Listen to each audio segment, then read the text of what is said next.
Don't trust sick beard. God is the savior. Another Hakui. Pot topic podcast. Pot topic podcast. Pot topic podcast. And just like wrap all that shit up into a.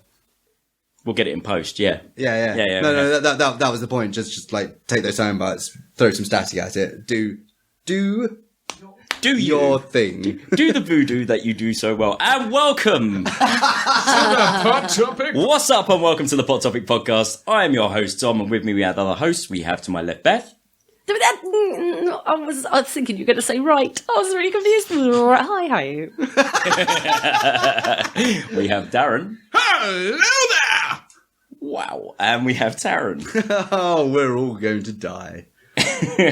That's right. At the moment we are 4 hosts. This hasn't happened since the very first episode, has it? Nope. Do you know what? I've actually been looking forward to one of these, like a bit of a 4-host mix-up. Just the 4 of us going at it toe to toe. Yeah, 4-man shuffle. It'll be an interesting experience. I'm not dancing with you. You didn't ask me nice enough. I think you misunderstand what I meant by mix-up.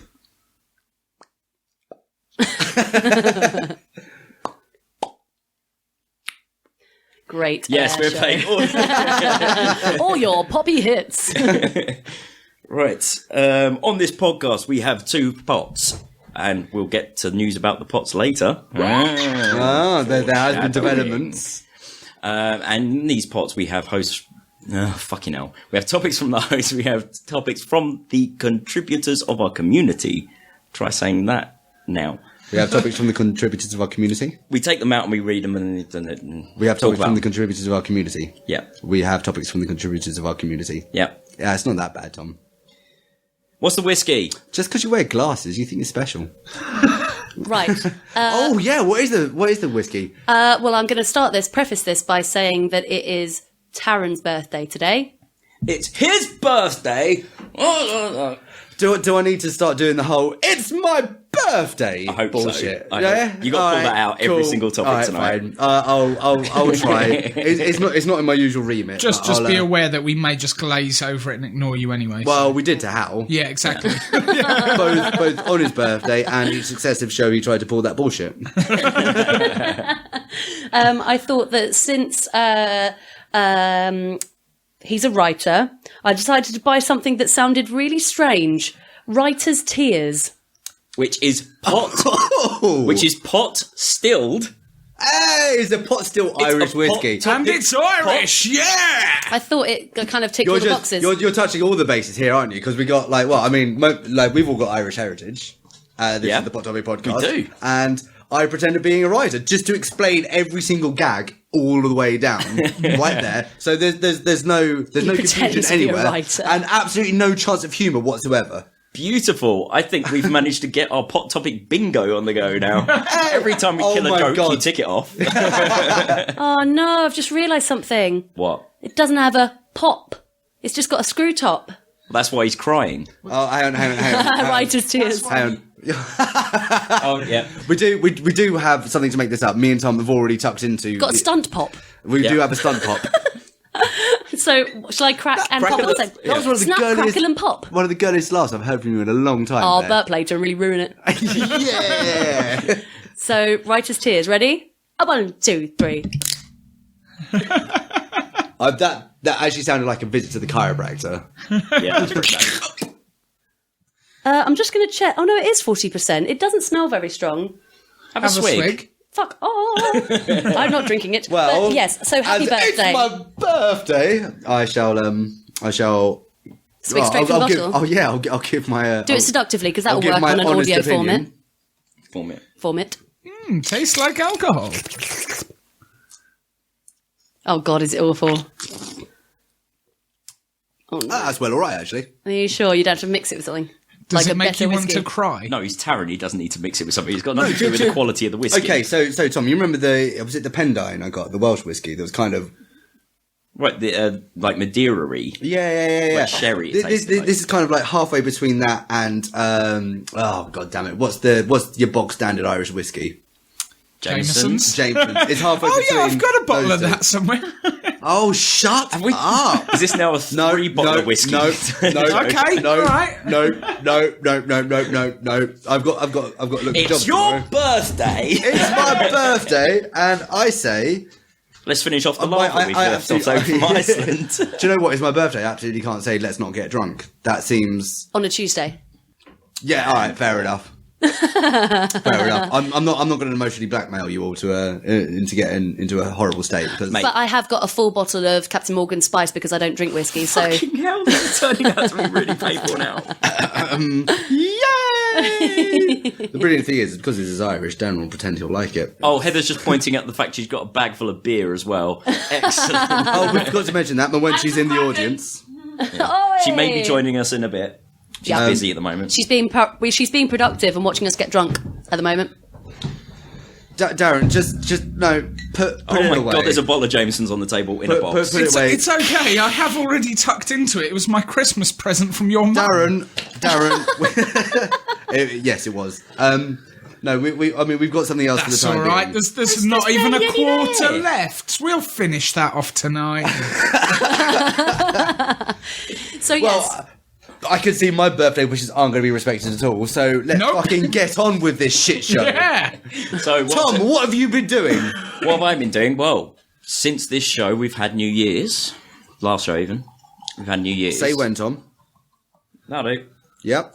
oh my god, Oh, he did. oh my god. Yeah. He knows I'm going to be doing the same to him later. He's actually filled a that's bell how that glass shit happens. full of whiskey. Jesus Christ. I've just turned your whiskey snifter into like basically an Art Deco lamp. How'd you like that shit? It's actually quite nice whiskey. An Art Deco lamp of writer's tears. How poetic. Very nice whiskey. Yeah, it's not bad at all, is it? Oh, good. Yeah, no, thank you very much, Beth. Actually, yeah. No, that's lovely. Whee! I'm glad. Or chin chin. And It made absolutely no sound whatsoever because do you know what? Yours is full of whiskey, Tom. Try mine. My one's plastic.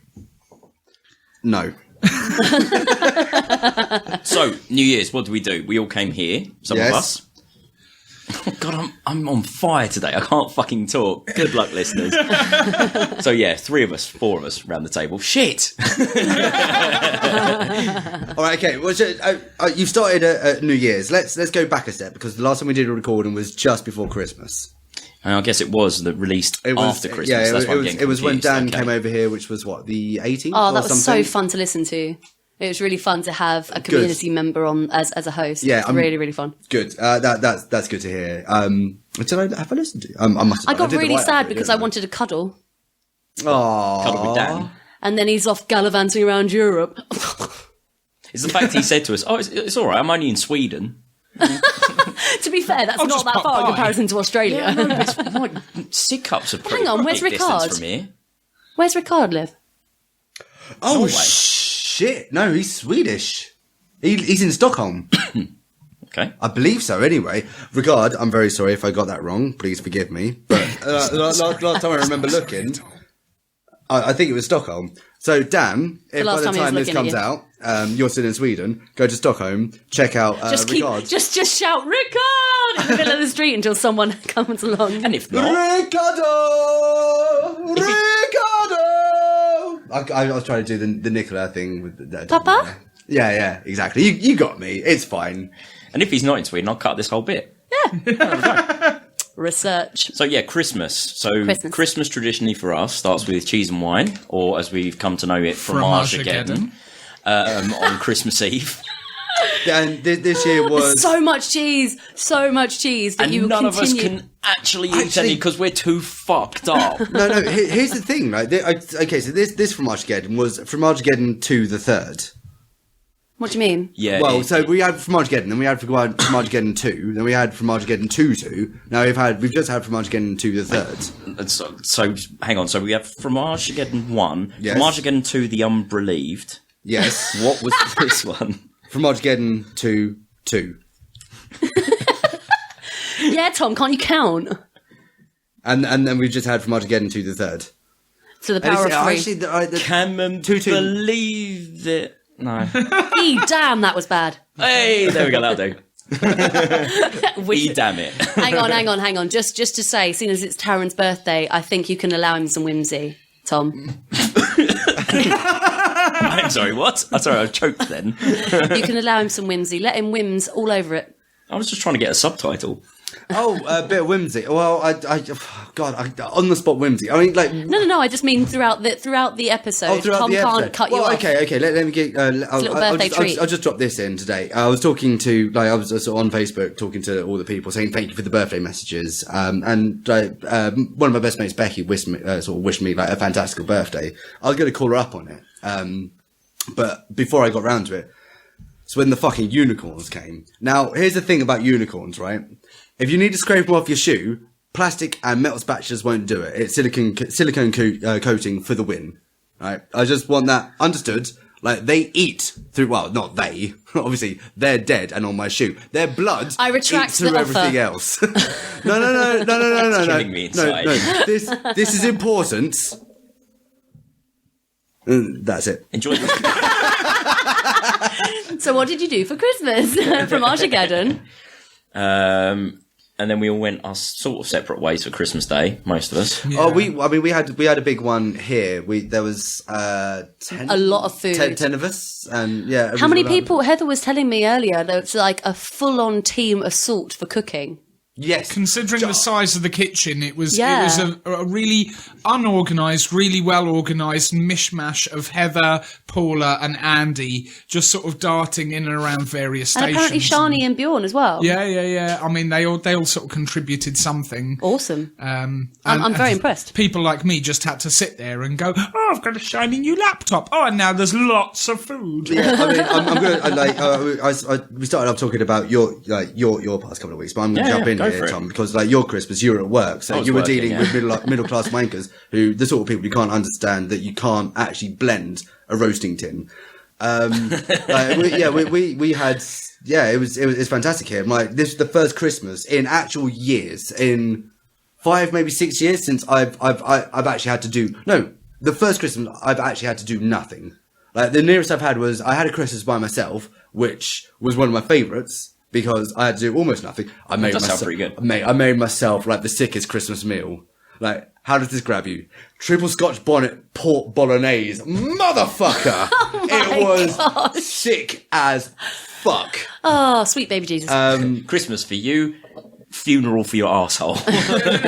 No, it's alright, man. I don't feel that shit anymore. I know, Teflon coated all the way through. Well, Teflon or turn to leather, whatever. But yeah, no, this was the first Christmas. You can stick a funnel up his arse and pour in thermite. Nothing will get through there. The only thing is, it's not as stretchy as it used to be. We can fix that. We have the technology. We've got to stop saying the same thing today. Can you say inflatable butt plug? That wasn't butt plug. That was blue. Never mind.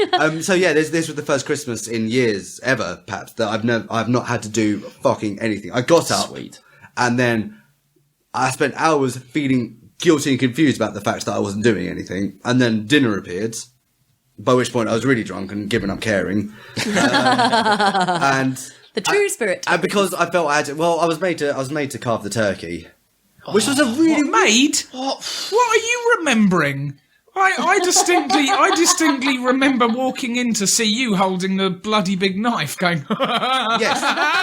Yes, because Paula and Deola had told me that was what was going to happen. Heather, would you like to interject here then? I would like to say that Paula did in fact come and talk to Taz while I was sitting on Taz's lap and state that it had been decided he was carving the turkey. He was very confused about this, and then Andy told him to prepare for carving the turkey. So Taz decided to do some lunges and miming carving for a while to work himself up into doing the carving. But he did also go and ask everyone why he had been chosen particularly, and then Andy then asked me about what Taz's skill in carving was, and I was unsure. I couldn't remember from the year before. I didn't state if he was a good carver or not. It's not something I count amongst my skills. And like, because he's so skillful at everything else, you register on your CV, love. Do you know what? I can tie a knot. Yeah. A shoelace. Heather, do you want to tell us about that? Oh, the look of fear in her face then. But yeah, so like eventually the meal was cooked and I was tasked with carving. I thought I absolutely annihilated that beast. There was this big old thing on a tray and I was given some stuff and I made bits and I felt quite bad about it, but Paula seemed quite enthused about the job I'd done, which I didn't understand because usually like when you carve turkey, it tends to be like quite thin and like evenly cut and so, and this was actually just fucking hunks. Like shredded duck. No, to be fair, it was shredded duck done by a blind Wolverine on PTP. Exotic. Just as Jesus would have wanted. Angel dust. I thought it was quite good. I was one of the last people to go up to the table and get a plate full, and whether I timed it right or not, I went along and just stuck the giant fork in and picked up one whole slab of meat, dropped it neatly onto my plate, and then proceeded to stuff my face until I couldn't finish it. Christmas? So, yeah, Christmas, right? It's usually what happens when you stick a hunk of meat in front of him. God, I can't talk today. I need to drink more. Your turn. Yeah, so my Christmas day consisted of serving a lot of people in a pub their Christmas dinner, which would have been absolutely fine. It's Why would easy. you go to a restaurant for Christmas? Because you can't be fucked to prepare anything. Like Taz just said, sitting around doing nothing on Christmas Day is so much more preferable to doing any work. So And yeah, to be fair, like Christmas Day would be a lot more fun if I could go somewhere else and just berate the waiters about. I'm sorry, I've been hearing about this quinoa and zucchini turkey. Is that what you've got? Have you got the quinoa. Quinoa and zucchini turkey. Would you like Is a bottle that- of Pinot Grigio with that? Chablis. But I don't, on Christmas, like the whole break of Christmas and New Year and stuff like that, I do not want to see any of the citizens out there. I don't want to see public. I want to see my loved ones and that's it. I don't want to leave the house. I don't care if that means that I do cooking, the washing up, anything. I've got to say, there is certainly a sombering sight when you're out on Christmas Day, Christmas Eve, New Year's Day, and you look at anyone on public transport. Oh gosh. I mean, you know that look that they've got. It's like, it's Christmas Day, and they could be travelling off to go and attend a family do, or just work like you, or what have you. But anyone that I ever witness on public transport during a public holiday like that just has a face on them like, they let me out for the weekend. You talk to me wrong, I will shank you. Does public transport run on Christmas? No idea. I'm always working. But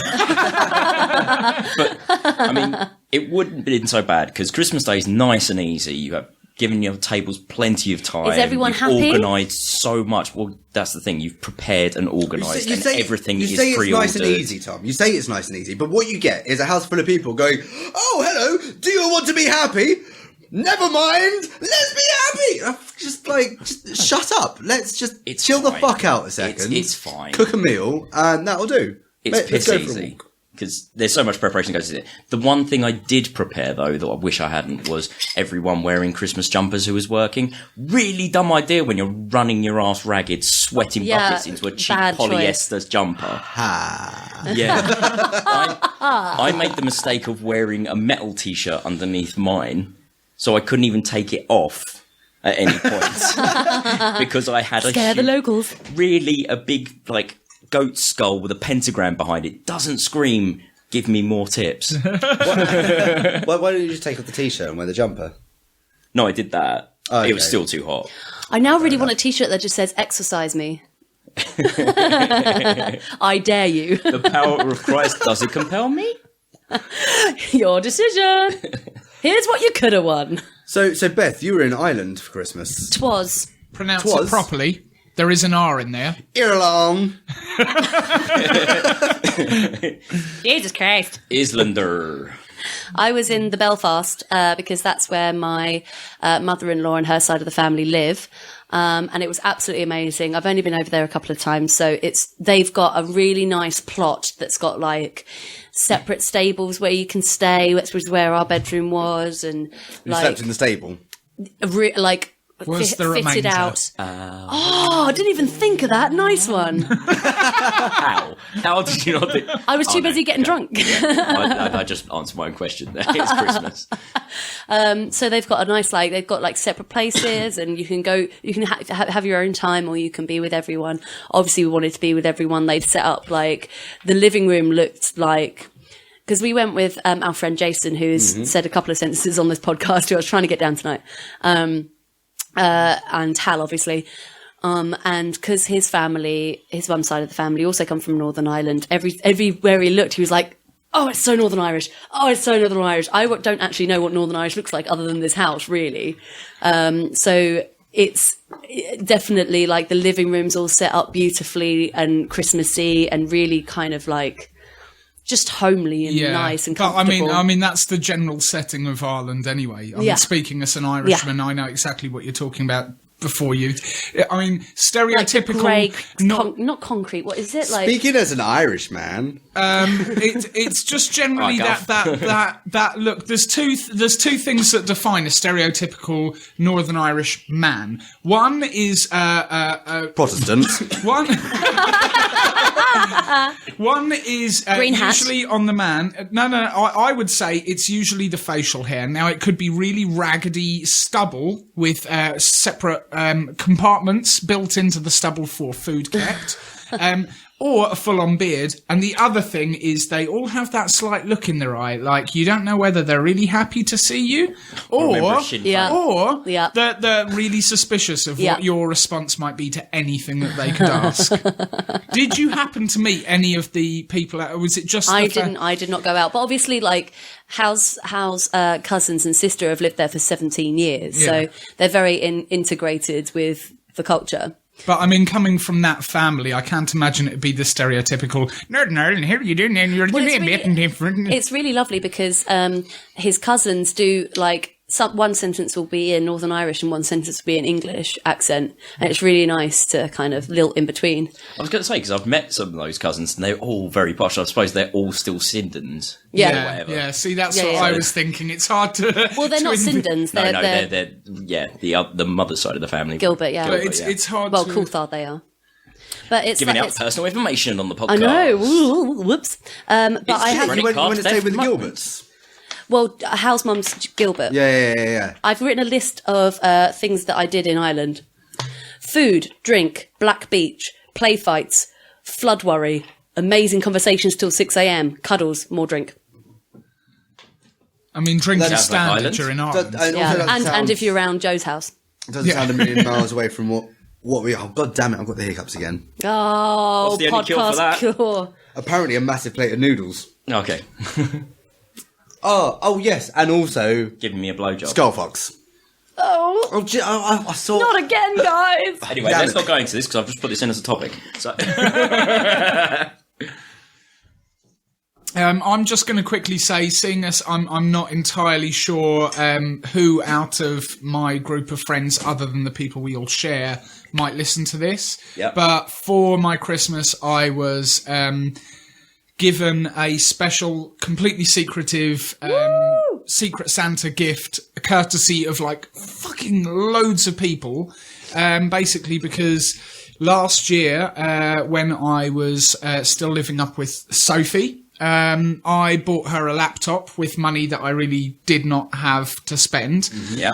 She promptly turned around and said, "Send it back, don't you dickhead?" I was like, yeah, I kind of can't pay the bills because I bought you a laptop that really isn't up to spec for what you need it for, but it was the thought that counts, blah, blah, blah, blah, blah. Anyway, sent it back. And then, it was during Fromage-ageddon. Yep. I had Sophie and Tobias pull me into the other room, thinking it's going to be Secret Santa for all. And then I start picking up on the fact that Taz and I think it was Diola both just sort of start pointing their camera phones at me in the most evident we're filming specifically this corner of the room here that only has Darren, Tobias and Sophie sat down. And I was like, oh, okay, 1 and 1 makes black. What? Basically, fucking absolutely loads of you people that might be listening and other friends plus people here included all chipped in to get me a brand new essentially a gaming laptop. But I mean, it's certainly not far off. Yeah, it's just fucking astounding. Wait, I mean, not just the laptop. I mean, just the concept of it all. The concept of it. I mean, Sophie pioneered it all, organised it all. Yeah. For Christmas, they bought me the concept of a gaming laptop. But It was a cardboard box. it was got an rather idea. fantastic. And I sat there looking at the blank cardboard, thinking, I could really play some good non-existent "This games. is some good shit." I take it you know how she organised it all on Facebook, yeah? Yeah, Set up, she like, an added event. me. She added me onto Yeah, the group, yeah, and I looked back through it. I mean, I've traced back through almost every single comment to see. It started like early October, before my birthday even was due. But I mean, it's just the sheer amount of people. Like, don't get me wrong. I know I've got some awesome friends I'm very thankful for. But after a while, when you're scrolling, you're like, oh, I know, I can't believe you did that. And it's going, then it gets to like 10, 12 minutes in, and you're like, fuck me, how much more does this go on? Like, I didn't think I knew this many people. I know. I was part of this group, and it was an event that was set up from the day she created it till Boxing Day. Yeah, So yeah. in my calendar on my phone, where I have all my important things that I need to do, and I had every single day. Daz is present. Daz is present. Yeah. Daz is present. Daz is Yeah. present. I had to walk away from that group. Yeah. Because No. every time someone posted something, it got added to my calendar. Yeah, no, understandable. But But it I was just very, want very to well give done. a quick shout out. Oh, definitely. First and foremost to Sophie for just being absolutely beautiful, wonderful, amazing person in my life, and hopefully long may it reign and continue. But also to anyone that might be listening that contributed or even just sent some good well wishes, whatever yeah. it is. Honestly, massively thank you, love you to the point where you really cannot comprehend how much that meant to me. Yeah. We also have another thank you from for Sophie. Because yes, she bought the podcast a little present. Now, Yeah, have you already she taken a did. photo of this for the Instagram? Yeah, Yeah. it's already on the Instagram community Okay. wall. Have a look. But we've got a chest, An actual Oh, yeah, fatty yeah. chest. which Pol Pot has been officially renamed. Oh, for fuck these people. I love it when a planet Pol comes Pot has been officially together. renamed now because Sophie has bought this gift. and it's a community chest. It's literally Community chest, chest. community chest. And it's also been engraved with our logo, not just the words Pot Topic, our logo, Yeah. and Yeah. a couple of tentacles. I don't know how she recreated that. What do you mean how? thank you Sorry, again, Sophie. I lived She with learned Sophie how to long do enough. engraving. Yeah, she No, specifically. like this is the exact image. She's just a crafty. She is a hobby whore. I've Yeah, been yeah, yeah. telling you all this for ages while I was Every living time I with get a her. card from her, I'm just like, oh, It's you always crafty fellow. handmade. Yeah, She yeah. doesn't like just go into any sort of fucking like shop and buy any cards. All She you people will who don't know Sophie, ha ha ha, she's our friend. seriously sucks to be anyone that doesn't know her. Anyway, we've been We've talking really about gone too Christmas far. for like I know, but it's a long big time. thing. So let's quickly cover New Year's. Got fucked up. Oh, okay, yeah. Yeah, Then drunk, went to work. fucked, fun, yay! Yeah. Ditto. Right, yes. Yes. May I also say birthdays that have happened recently? Joe Akers on New Year's Eve. Love, Taz love. today. John John- yesterday. Dom yesterday. Yeah, Captain of course. Sickbeard. Thank you, Captain Sickbeard. Captain Sickbeard. He John- got a Happy shout birthday, out dude. on the Facebook. Today is also page. Una, but I'm not sure if anyone knows who. Well, that's lovely. Darren. Let's hang on. Which Una? McLaughlin. Oh, okay, I thought you were talking about Aunt. That would have been a dark subject to go. No.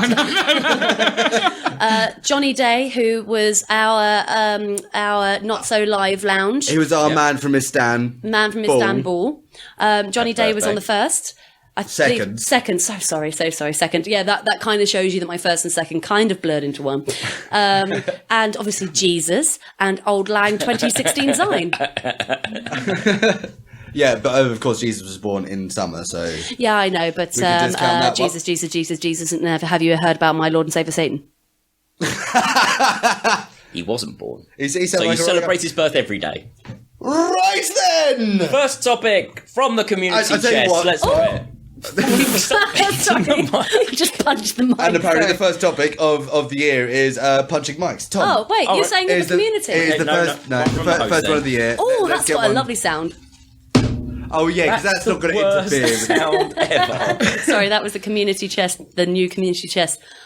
This is Fucking a everything up. tiny scrap of paper What is one of your funniest memories? I don't know who it's from. Oh, One of your funniest memories. That's so vague. Sorry, is this from the community or Host. This is host part. Oh shit, That's so vague. That's actually well put me on. No. put me on the spot. So one of your specifically funniest memories. Okay, so we're like. There's just going to be 5 minutes of sighing. This is going to require like a quick edit as I don't everyone know, man, goes. because let's face it, we're hilarious. So it's going to be a lot of library we're going to have to go through. Let's face it, we've got no form of memory because we've damaged our brain so much. So Oh, mate, you want to talk about no form of memory? I remember approximately 5% of the last 2.5 weeks. Actually, no, I can. I think, actually, I've got a definitive answer for this for me. It was the fact that I actually befriended and met Craig Campbell, the Canadian comedian that I've Oh my told you all God, I about was so countless jealous. times. In fact, Tom, Slash you excited remember for for your you. birthday? he sent me I a even- birthday message. Yeah. Hey. And it was like going not only to watch him perform, but then having messaged him previously from when I went to see him with my mum about 2 years beforehand and saying, look, you're performing up in Nottingham. I'm living with my partner about 4 or 5 miles away from there. If you need somewhere to crash, you and your warm-up act can come and stay with That is Sophie immense. and I. And you never think, like, this is a guy who's been on... he's not like major comedian, breaking box offices, but he's well known and he's been on Russell Howard's Good News and stuff like that. So when you send a And guy live at like the that... Apollo, And live the at the bigger Apollo, one. yeah.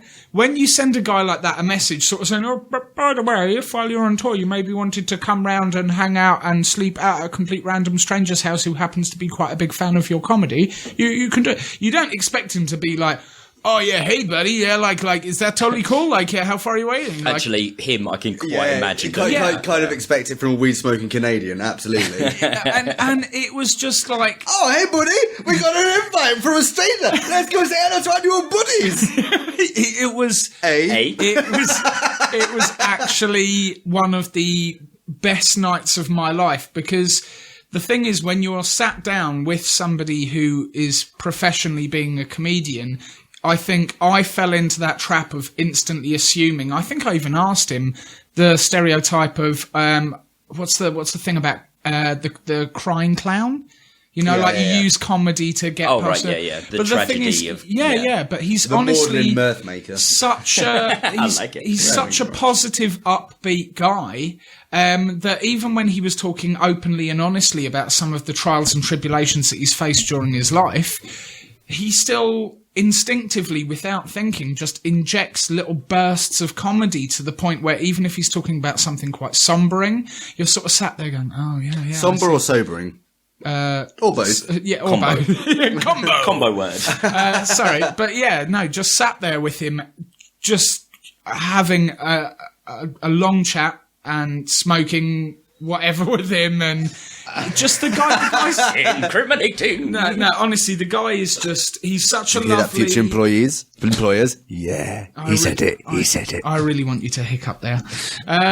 Yeah, it was just one of the funniest times of my life, actually being able to sit there with somebody that I wouldn't say idolise, but admire yeah. for his talent he of is comedy, amazing. And his profession. the thing is, I was mega jealous, but then I was extremely excited, and then I realised how much of a fun time you would be having. When I saw the man, photos you've of you no guys idea. together, I was like, dude, that would be such a nice 4 walls to be a part of. Yeah.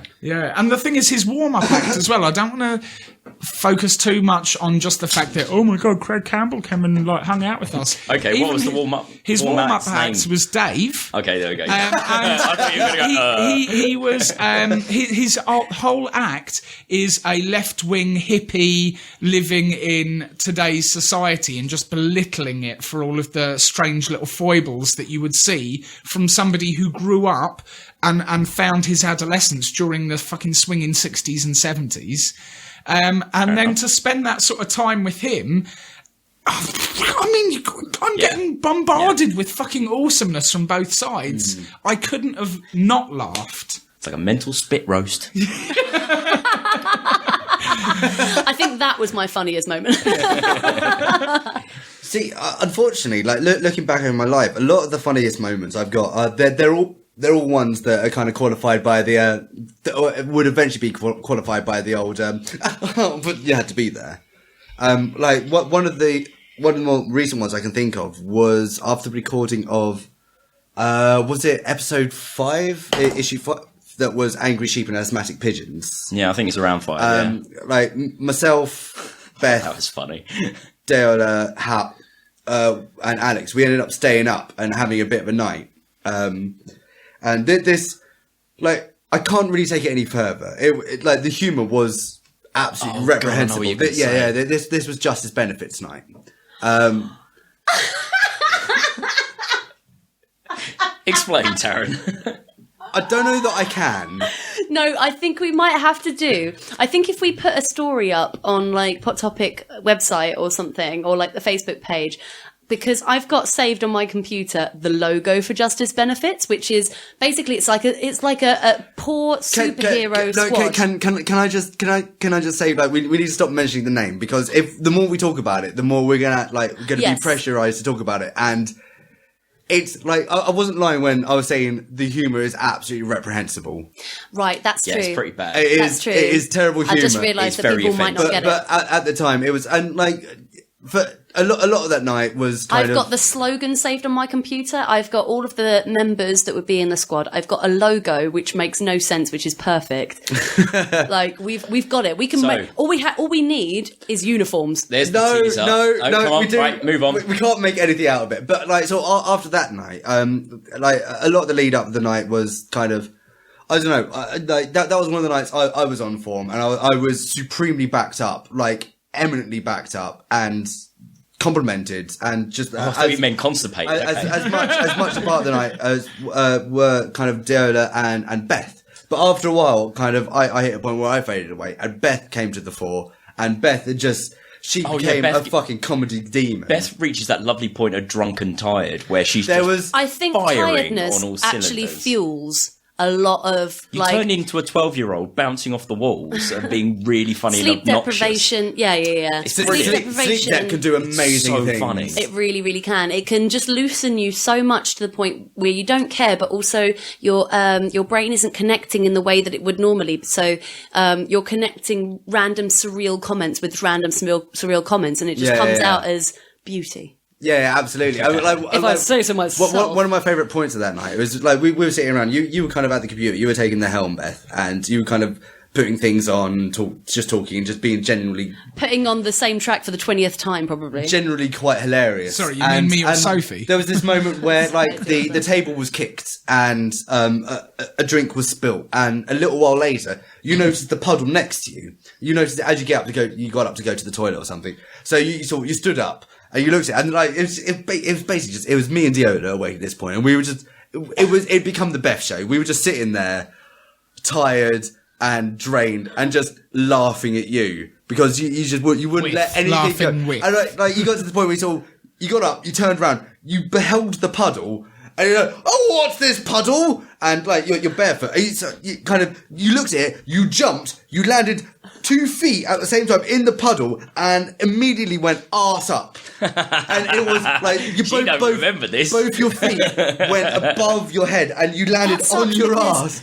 If Alex had gone to bed, that's directly above his bed. No, he hadn't gone to bed. Stop caring. He hadn't gone to bed. Yeah. This was also the night that we did some of the most beautiful drunk buckaroo that we've ever done in our lives. Yeah. It was fantastic. But I mean that's some of my funniest memories. But it's qualified by that whole thing of, well, you kind of had to be there, and also there's this whole dark, reprehensible streak of humour Black that comedy. which is that team that shall not be named. Yeah, so we don't have to blank that team name out. You actually reminded me, because I couldn't think of anything, but one of the funniest evenings of my life was actually in the same house. I was at Beth's, and it was the first day she moved in. Oh my god, I can't believe you're saying that was the funniest. I was dripping with fear. It was so fucking funny. All right. So she just moved in. I had done my part as a brother and not helped her move in whatsoever, but Andy Smythe, helped me move in entirely. And so I did my part as the supportive big brother and brought over a bottle of tequila and a bottle of red wine. And your girlfriend. And no, my girlfriend wasn't there. She was there at the end. You slept upstairs. I was on my own. Never mind. She wasn't there.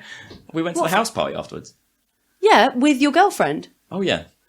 Oh, and she turned up afterwards. She didn't turn up with me. Okay. Oh, okay. So the hilarity that was Beth's moving in was there were these patio doors that open out onto a balcony. And they hadn't been open for about 10 years, I reckon, before they moved in. But I think it was Hal mentioned to the landlord that it would be really nice if they could open those doors. Oh, yeah, they were locked and we didn't have a key or something, Do these doors open? Don't think so, but and the landlord sorted it out. They unlocked them and everything like that. But they had been stationary for about a decade, so they rotted away. So the second they opened it up, unfortunately, Andy's not here to tell the story because he can tell this much better than me. He's a good storyteller. That's the thing. He's one of the best storytellers I know. All I can vision is, because I wasn't here at that point, is the doors open up, and he sees the first pane of glass in the doors, because they're made up of 3 panes of glass, fall out the bottom. He goes and grabs it. There was a toaster involved, wasn't there? Oh, eventually, yeah. So he goes and grabs the bottom slate, at which point the second pane of glass starts to fall through, at which point he grabs that, and then the third pane of glass falls through, as Beth has to rush over and grab that. No, I was the one opening the door, wasn't I? Okay, I don't know, I wasn't there. Was I? Well, yeah, it was only me and Andy there, so... this whole door basically Andy is dissolves. pissing himself laughing, holding up random panes of glass, so God knows if they cut him, because he was holding up random panes of glass, otherwise they would have smashed all over the floor. But basically, yeah, the door just disintegrated in front of my eyes. And so the first day she moved into her house, she was left with a house with a hole in it. Yeah. And I was freaking And I've turned out. up and told that, and I pissed myself laughing. At which point we start drinking. But the hilarity was winding you up, because me and Andy are there wetting ourselves laughing. Yeah. You're looking nervous and scared, like, what the fuck are we going to do? And me and Andy just turning around, like, not a care in the world, laughing, going, it's not a problem, Beth. Chill out, calm down. It's not a problem, because it's not happening to us. And we were doing that Bastard. all the time. And she'd get really, really calm, and then 10 times more wound up. And so we kept doing it over and over again. At which point we've gone, we need to get fucked up, because it's the only way we're going to solve this. So, what can we do? Well, we can go over to our best friend's place, and we can just hang out there for a little bit. Yeah, that's cool. Went over there. Secured the hole as much as we could. Yeah, there's so secure. There was like cloth and stuff. God. Sorry, landlord. Sorry. It wasn't your fault the fucking door fell out. Yeah, no, but it's our fault we left it. It's not a problem. And then, proceeded to then follow those people to a house party, which was fucking mind-bending. This is something I need to ask you directly, Tom, is what Heather mentioned briefly about toasters. So now, as far as I recall from this story, the toaster was used as a door wedge while everyone was trying to And Beth has an absolute hatred of toasters, and the toaster helped you out. Yeah. Because toasters, apparently, are evil, because why wouldn't you just use the grill? Oh, yeah? There's no point in toasters. We were going to, for your housewarming party, all go to a charity shop and buy a toaster each and bring it to your new house. Oh, yeah. So I would have, this is what I was going to ask. That was... We were so going to do it, but we were all lazy fuckers and we didn't get around to it. We were going to do it for your birthday. This is the thing. We were all going to turn up with a gift of a God toaster. damn it, we've spoiled the surprise for any of her special occasions coming up. That's another one. Let's not forget the time we all turned up to one of your parties, Beth, all dressed as Hal. Oh, yeah, that was hilarious. Yes. That was pretty good. Yes. It was lovely for me. See, We'll share the pictures. This is the sort of question that I always encounter problems with. Where, like, what's your whatever memory? Is like the problem I've always got is that, well, there's always new ones. I know there's some that's happened. I just don't remember them. There have been some where I've been uncontrollable, like pissing myself, stitches all over my body laughing. Can't remember what they are, and they were probably insignificant to anyone else for a story because they could be just so mundane but have a special meaning. These are the stories where you can sum up in a sentence in our friend group and it'll make everyone in the room piss themselves ankle, laughing. mate, ankle. No, like, Dad's got a hickey from a bath. Did you? Yes. Donna got hair parted by a goat. What's the other one? Taz pissed himself in the front room. Tom, I made wee. Tom, I made Tom and Amy. Kate Goss got run over by a van that was still. She just ran into it. So yeah, those are always the funniest memories when you can sum them up in one sentence and everyone will lose their shit laughing. My dad tried to have a go with a... Hedge trimmer? No, Tractor. Combine harvester. They spit at you. Bidet? Nuclear The reactor. animals that spit at you. Oh, llamas. Llama. Alpaca. My dad tried to take on a llama and it spat in his face in front of me and my mum. Fucking brilliant. Tried to take on a llama. Yeah. As in, like, went toe to toe with him. Like, put him up. Come here, you braggart. So anyway, Dad's got a hickey from a bath. Let's just explain that one. Yeah, so Seeing as you're here. I'm okay. So this was when Tom and I lived together, and Not my bath. No, my fucking bath. You had 2 baths, posh fuck. No. This was No, they had exactly one half of a bath. Yeah, this was like Tiny it's. flat. I think it's called a quarter bath. Yeah, but anyway. But it Your was bath. basically very small to the point where you have to like pull your legs up. Oh, if don't you talk want about to- this bath. We want to know about the hickey bath. And the reason why I mention that is the only way that you can fully submerge yourself if you want to dunk your head is to put your feet up against like where the shower Oh, I would be hate attached to that. the wall. It's not what you were And doing then- in this other bath, though, was it, Darren? It was because what it was doing. You were having the boom boom in this bath. No, I wasn't. It was just me. Oh, It was just I wasn't. I know this story completely differently. Just me in the bath. No, it's just. Wow, dirty bath. I know this as you meeting up with someone and having sex in a bath. No. You've remembered that that was another time. This was hickey from the bath. No. Hickey from Bath was just me. Dirty bugger. Otherwise, he Yeah. wouldn't get a hickey from Oh, Bath, no, would this he? story's shit then. If not you having sex. It was just me putting my legs up against the wall, dunking my head underneath, and then as I went to just sort of put my arms on the side of the bath and raise myself back up, I pressed the small of my back firmly onto the base of the bath, full of water, to the point where when I went to go release myself back up, it had created a suction yeah. bubble between the small of my back and the bottom of the bath. And as I went to go get up, I was like, oh fuck, I've actually stuck my back to that. I was like, I mean, this kind of hurts. It's come to the point where I've compressed all possibilities of any oxygen at all being between the base of the bath and my back. And even when I do it slowly, I can feel my skin go. I'm like, oh, that actually fucking hurts. And I was I'm sorry, this story is completely lost all levels. just funny for, now. for you, just because I wasn't having sex with somebody. I thought you were having sex with a With the lady in the bath. bath that had, like, I thought you were having sex with the bath. Darren. jacuzzi I'm not gonna bath. lie. and you No, got no, a suction no. thing. That is one And sexy it bath. came to the point where I didn't know whether to suddenly just like lynch myself up away from the bath and rip it off, or to do Lynch it slowly. yourself? You've got to learn the meaning of words, dude. To live. Dark.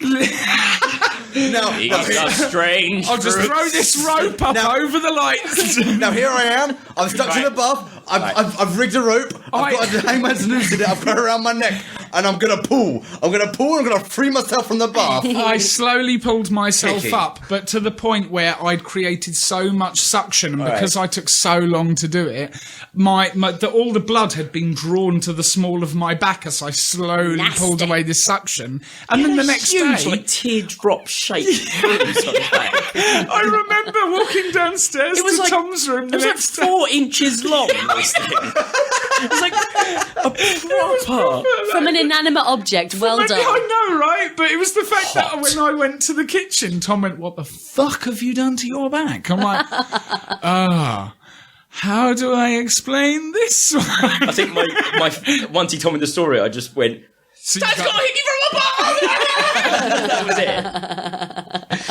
good times. Anyway, good times. right, next topic because we're almost at an hour. Yeah. Community. Buff, go for the One community from chest. the community Ooh, chest. this one's community very- chest. Starch. Aussie And Dan. ooh, All right, Dan, how's it going in Sweden? Go say hello to Ricard. if he's there. I'm pretty sure he is. Wait, Stockholm is in Sweden, right? Yeah. Sweet. Hello, Ricard. Sweden. Gravity no longer exists. How do you take advantage of 15? This? No. Ooh. How do you take advantage of it? And what difficulties do you have to deal with? Why can no one read Kel's handwriting apart from me? It's really pretty, but no, I can't. Aussie Dan spelled O-Z-Z-I-E again. 4 words. Zero gravity cum tennis. Damn it, you beat me to it! I was actually going to say cum pong! Oh, dude. That's really annoying. That is exactly what I would See, do. I think the more common fun scenario that will happen if there is no gravity is simply passing things to one. I mean, for God's sake, when one of us is having a cigarette or something and somebody goes, "Oh, can I have a bit?" If we're on the other side of a room, not a street, more anything, than an arm's length, we throw it to the other person. So if there is no gravity, just the amount of things that we are going to go, "Oh, can you pass me my drink, please?" Yeah, all right. Well, there's that story from guys who come back from the ISS after being up there for 6 months. They kind of land back down and they go into quarantine. And I really wish I could remember the name of the guy who told the story, because Hatfield. Are you on about I don't know. Unfortunately, I can't remember any of their names, but they're well worth kind of always mentioning their names, because they're brilliant people. Chris Hatfield is the American guy who did. I mean, it could have been, but it could have been any one of the guys who've come back from space and talked about it. But the story was like him and his mate. They'd been up there for like 6 months, and they're down. They've landed. They've been put into quarantine and kind of in sort of rehabilitation, and they're still left by themselves in case of whatever. Because guess what? Germs and viruses do really weird shit in zero gravity. Yeah. So they're in this, and they tell this story. It's like, because they're so used to being in space, they'll be doing their thing, whatever, cooking or whatever, and one of them will just casually just try to pass something to the other guy, and like they very likely pick it up and just go, yeah. And just be really surprised. And it just goes, boom. The reason why I asked if it was Chris Hadfield was because he's the American astronaut that everyone knows. He did the David Bowie song Up in Space. Could very well be him then, yeah. And there was, he went on Jimmy Kimmel. Space Oddity.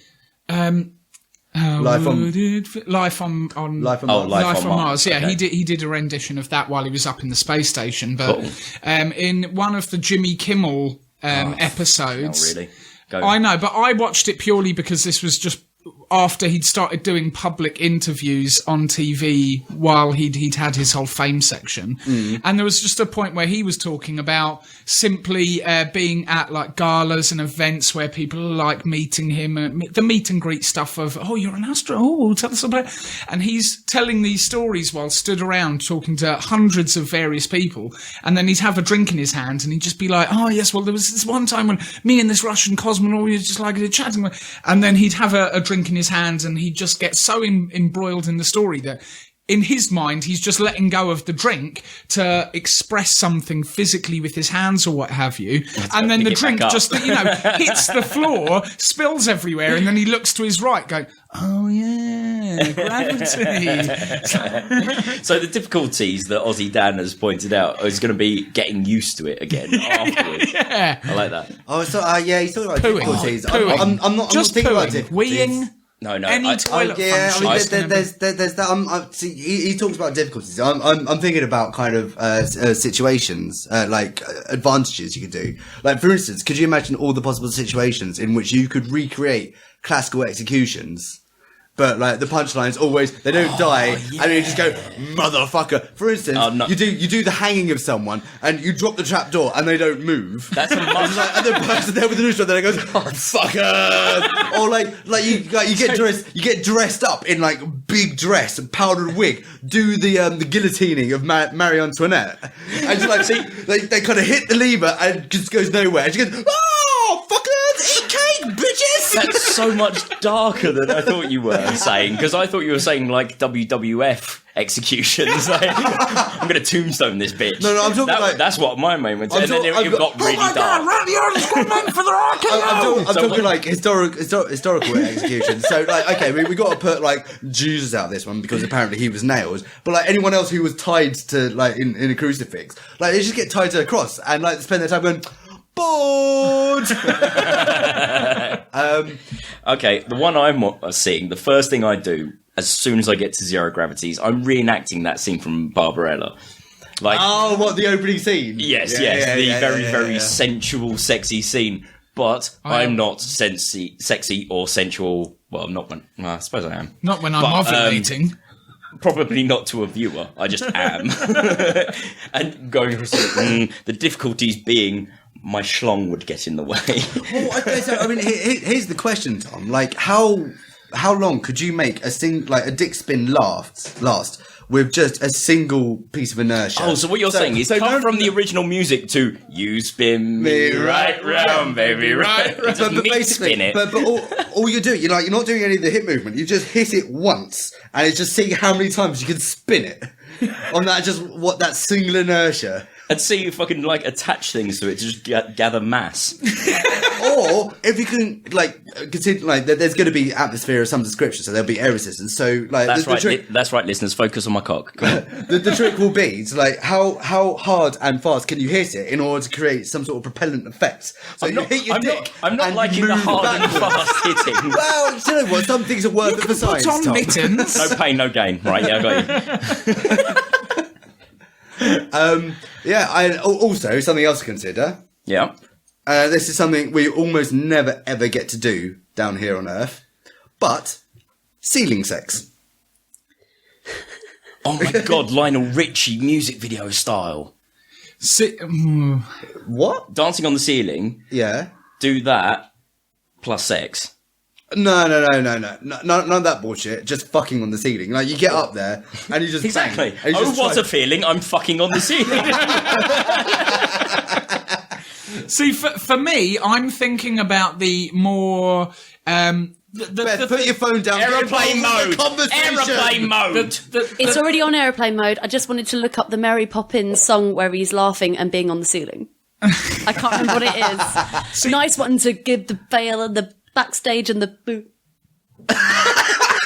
See, for me, I'm thinking about things that are more applicable to moments where we might be less conscious of anti-gravity, to the point where, like, let's say if somebody's using a home phone. My mum hates those PPI callers. They call her phone several times a week, if not at least once, twice a day. But my mum has gotten to the point where even on her home phone, on her landline, not a mobile or a cell phone for those of you that live in America, you know, she still does that. She still gets that lovely thrill of if somebody goes, hello, Miss O'Rourke. Yes. Hello, who's there? Oh, yes, I'm just calling about, have you claimed your da-da-da? And she's, oh, listen, I'm just not fucking interested. And she wants to slam the phone down. And so long as she gets that satisfying tong of phone is down, fuck those guys, done, dusted. But if there's no gravity and you go to slam anything down or throw anything, it's just going to be a... Would you not punch through it? I've just thought of one with you slamming your fist down on the table. I would set up a recording studio where everything is perpetually set at a good level, just floating, so it's not got contact with any surface, so you motherfuckers can't do this every fucking 5 minutes. Don't know what you're on about, Tom. The difficulty would be you'd still find a fucking way. Hang on, Tom. How about this? Sorry, quick sidebar. New place. Try to set up a studio in the place where we'll have a studio. What about if we could set up float mics? Floaty mics. Yeah. That's a possibility. Light. Anyway, sorry, carry on. Plus, blowing smoke. Vapes. I mean, with vapes and anti-gravity. That might be interesting. I mean, just I've seen clouds and things like that in zero G. Like they've done that. I've seen things you can't believe. ISS. Like tears in the rain. They look... It depends what they make the cloud out of, because they did different tests with water vapour, with like fire smoke and things like that. Okay. and they obviously it was all thermodynamics at that point, so they were all travelling at different levels and sinking and doing all kinds of. But then to do that again in zero gravity, you're going to have a completely different. So here's a question. You know, in the just as the hypothetical, we're all on Earth, and for some reason gravity just craps out. How That's long? what this question Fuck is. you guys, I'm out. Well, like how long until kind of extra human ecosystems die? Because suddenly you've got all these animals and stuff. Like everything's based on gravity. But like suddenly, like you've got entire forests of predators pouncing for shit and just flying through canopies. Actually, I'm thinking like They could get the top of the tree without trying. Or just any sea life that has the power to move out the water is Land sharks. these dolphins just going up to the surface and just keep going. or you know, if you get waves, you just get these waves. Because there wouldn't be an ocean. The water would just like flop everywhere. No, because you're still like, oh, would you? No, there'd be no gravity. So surface tension would keep water together. Nothing else. Yeah, but I mean, you'd still create waves. You the wouldn't. moon would still have, you know. No, because surface You wouldn't. It has a tension pull. would move The away. moon has a pull. So how much is kind of meteorology reliant on gravity? Aussie Dan, it won't work. Aussie Dan, nothing we know is real anymore. Yeah. No, oh God, I'm going to have to spend some time thinking about this now because this is like genuinely interesting. Right? Oh God, rain. We'll Skype you in a bit, Dan. Rain is We'll Skype you in a bit. fucked. Nature, Oh, you no. scary. No, that's what happened. Like the rain wouldn't fall. Well, that's what I was thinking. The water would just fucking stay up there. Yeah. Super greenhouse. We'd all 'cause- be cooked. Everything would die. So I think ultimately, we'd be steamed. Water vapor would actually just keep going. Like, it Yeah. would just leave the atmosphere, sure. No, it wouldn't. No, it wouldn't. No. It would stay in the atmosphere, but it would just exist up No, there. because the Do reason you know, why it condenses is because it's cooler. But you know that chap. And you've also got the other thing of kind of you kind of got extra planetary forces like kind of solar winds and stuff that's always kind of pounding down. Oh, but the other atmosphere side would- of the planet doesn't have solar winds. This is the hitting- problem, Aussie Dan. It Shit. couldn't exist. No, the atmosphere wouldn't exist without Don't- gravity. Dude, we can't discount questions No, purely because they're whimsical. All right, so You already discussed Otherwise, it. we've got nothing. We've got nothing, Tom. If we don't have whimsy, we've got nothing. disregard one of the formative reasons why physics works. Why Physics, Taran. Physics. It might be your Fuck birthday. you! See, I want gravity back. Dan, give me my gravity back. Taz, it wouldn't be your birthday if it wasn't for gravity. Why? Because the semen wouldn't. What?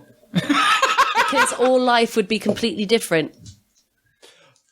Well, actually, if gravity completely disappeared, if gravity completely disappeared, there'd be no reason for the planet to stay around the sun. So Precisely. the orbit would like not complete. So the Earth We'd would be just fucked, shoot Dan. off. Yeah, no, Dan, everything's that's fucked. the difficulty. We'd be Do you know fucked. what just happened there, Aussie Dan? You've killed us all. With one simple question, with one. I knew there was a you reason. destroyed us all. I knew there was a reason why we celebrate when he left. Right, next question from the hot pot. Love Away you, you go, babe. Darren. I've got one here. This Good man. one comes courtesy of the beautiful, wonderful Beth. That's me. I've written It both. says, describe your most outrageous party moment in 3 words, in capitals, no explanations. So basically, I want you to use 3 words and don't explain what that party moment was. Oh, Leave already it for got mystery. Really? Already got it. But I do think this was brought up in a previous No. topic. No. Either way, my In 3 3 words, words. No. lost my job. Oh my gosh. Oh yeah, That's pretty good. that is pretty good. Taz, I know yours. What's mine? Taz pierced himself. No. Outrageous. No. Commonplace. Because Pissed downstairs. No. There's another one that I. He didn't piss down the stairs. Shat Don't myself. explain it. This is the point. Sorry, that was my fault, wasn't it? Go on. There was another one. Go on. And it was one that no one, apart from Mwenji, towards the end became privy to. But during party, 3 words, was wearing butt plug.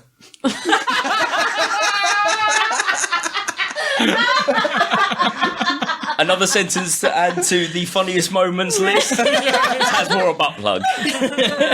Well, so my thinking was it'd be really funny. You're not wrong. No explanation. You ain't fucking wrong, mate. Like the thinking was like, well, do you know what? Like they're all coming back. I'm gonna pop this in because it's a small thing. It's designed for man. It's gonna go in like with no problems whatsoever. Of course, I keep lots of lube around. You obviously have never suffered from hemorrhoids. Of course, I keep lots of lube around. Is what you just Have you been in his room? Heather? Oh, look over here again. I'm so sorry, Pudding. But the theory was just like, well, I'll pop this in, and then like at the opportune moments, I'll go. Hey, Opportune moment for a butt plug. hey, Heather, check this out. Isn't this funny? However, Heather had come back in a really foul mood, so we continued. Like the party went on for hours. It went on for hours, and I was sitting there with a bit of silicone inside me. Please tell me it vibrated. I love the fact you're not supposed to be explaining it, but this is so worth it. Mate, if you're going to tell a story, you've got to explain it. Now, I was sitting there for hours, like the whole time, just like joining in, having it up, having a drink, you know, kind of just doing the party thing. And just like the whole time going, yeah, I've got a bit of silicone inside me. This is going to be really funny. And like, at some point, Heather disappeared upstairs. And like, I knew she was in a bad mood, but I was too drunk to care. And I thought, do you know what? This will make her laugh. This will this will absolutely cheer her up. So I went upstairs and just like, baby, stick your hand down the back of my pants. I had to guide her towards it. No explanation. And she's like, oh, what's that? It's like, I'm wearing a butt plug. And the look on her face, just like the deadpan look. It was just... Am I supposed to be impressed? I've had bigger than that. Oh my god. Mate, like, if an artist was going to do a picture titled, Are You Fucking Shitting Me? If this doesn't sell your book, I don't know what will. I'm physically not shitting you. I've got a blockage in the way. Like, it was... Oh my god. Probably one of the most outrageous things I've ever done. Fucking funniest moments on a podcast. Thank you very much. Oh my god. You're welcome. So, Taran, are you wearing anything tonight? Externally or internally? He sounds so upset with the fact he's not wearing anything tonight. John, mate, bend over. Do you know what? I'll cure those fucking hiccups. Come on. Digital rectal massage. Yeah. Digital? Yeah, finger, dear. Oh. we both wiggled the finger at her. Yeah, I don't want either of you to do that to me ever again. You're right, sis, finger. Yeah, I mean, like, I would, but there comes a point where if you're going to put things up your bum, you've got to be relatively secure in the fact that it's not going to get too messy. Yeah, believe me, I've learned that lesson the hard way. Oh, you have! Preaching to the choir? No, not my bum. Shot everywhere in a pub. And You had your own version of that scene from Zack and Miri, didn't didn't you? do the story very quickly Yes, in go very for few it. sentences. Absolutely. I love this no explanation. Experimenting with a girl, anal beads, pull them out. Don't sit right behind the arse when you do that, guys, because you get a face full of smelly poo. Bitch frotted him like a... No, I got nothing on me, thank God, but the smell made me gag. I actually made the noise that shit. Threw them down, well, no, actually, I put them down on the floor on a tissue. And then carried on with what we were doing. And then the cat started sniffing around it. Beth, do you want to make this story even funnier? It was in your bed, mate. It wasn't me, listeners. It wasn't me. No, it wasn't. No. Oh, God. How did this not come up when we were talking about anal sex? I don't know. Because he tried to keep it secret. Oh, my God. No. Anyway, No, party we've all heard that back to story. the topic. Back to the topic. Fuck off. That wasn't your most so- embarrassing story. No, it's party that was moment. Most Oh, yeah, outrageous. sorry. It Sounds like a party to me. It actually says In three most words. outrageous party I moment. know, I wrote it. This isn't... I can sum up all my party moments Okay, go. in 3 words. I've got work. Captain Peer Pressure.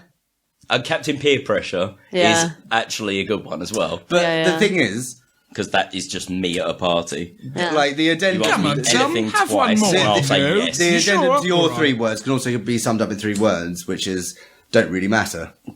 Ankle, mate, ankle. Ankle, mate, ankle. Hey, Boshti. So yeah, that's another story. Should we explain ankle or No. We'll get to It that. basically means it'll be fine. Yeah. It'll be fine, mate. My most outrageous isn't actually my most outrageous because I couldn't think of anything, but I've got one that basically someone else thought this was outrageous and I didn't care at all. But these are my 3 words: wrestle, exposed, unnecessary warning. That's 4 words. I wrote the question. Fuck off. So you should have. So you should be most informed. Make up my own rules. So what was that? What were those 3 words? Well, 4. 4 words: wrestle, exposed, unnecessary warning. Explain. I said no No explanation. explanation. No, basically, I was drunkenly wrestling, and So she's going to explain. I came out of my clothes, but I didn't realise. And someone came up to me and went, "By the way, you've just come out of your clothes." And I was like, "I honestly don't care.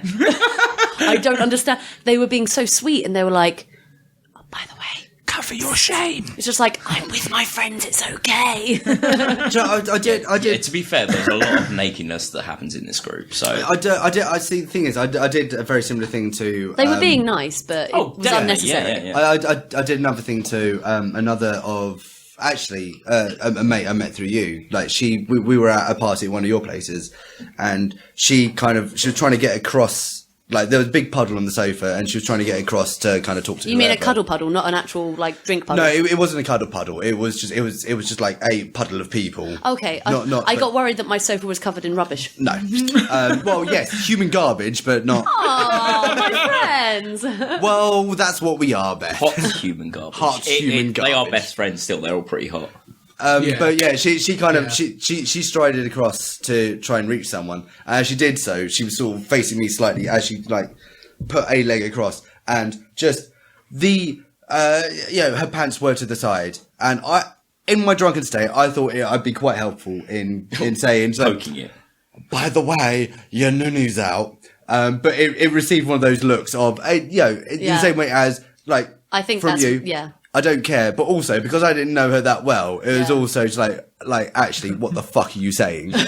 Never spoke to me ever again. Really? Yeah. I had a moment with one of your friends. I won't name it, but it was a moment of. But by the way, there's your nipples just slipped out your top. I just thought, and she just actually gave me a pat on the head and went, "Oh," and then moved away. it was more a case of well done for spotting it. Bye. Aren't you lucky? Let's never talk again. So I think that's that topic done. Yeah. Come on then. So I've got one from the community chest, and it is. Doing that. Oh, you've already got it. I'm really sorry, Tom, but it's going to be a new thing. Big Al asks, dreadlocks, art or vandalism?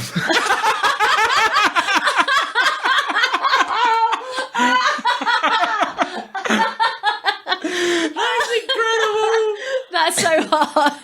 Heather, do you want to grab a mic? Dreads. Dreads, art or vandalism, baby.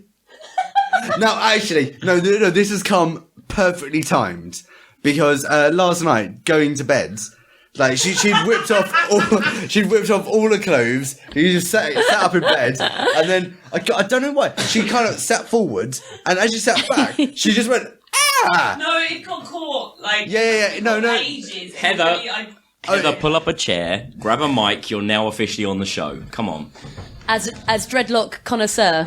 So my experience of this is that, like, for the most part, I'm entirely ambivalent to dreadlocks. Like, whatever. If people want to kind of do shit with their hair, I just don't care. I really don't. It's sometimes it's pretty, sometimes it's not. Can you say on my how it is with wenchie. your wenchie? Yeah. On my wenchie, It's good. She's done it in a really nice way. She's got dreads. She's kind of half her hair is dreads, and then like that's the underside of her hair, and then over the top she's kind of got normal hair. It's I'm a really nice way like of an doing. Instagram photo of like pure meat market. This is what she looks like from every angle. Check the Instagram community wall. And also no, because by the way, I've never contributed anything to the Instagram.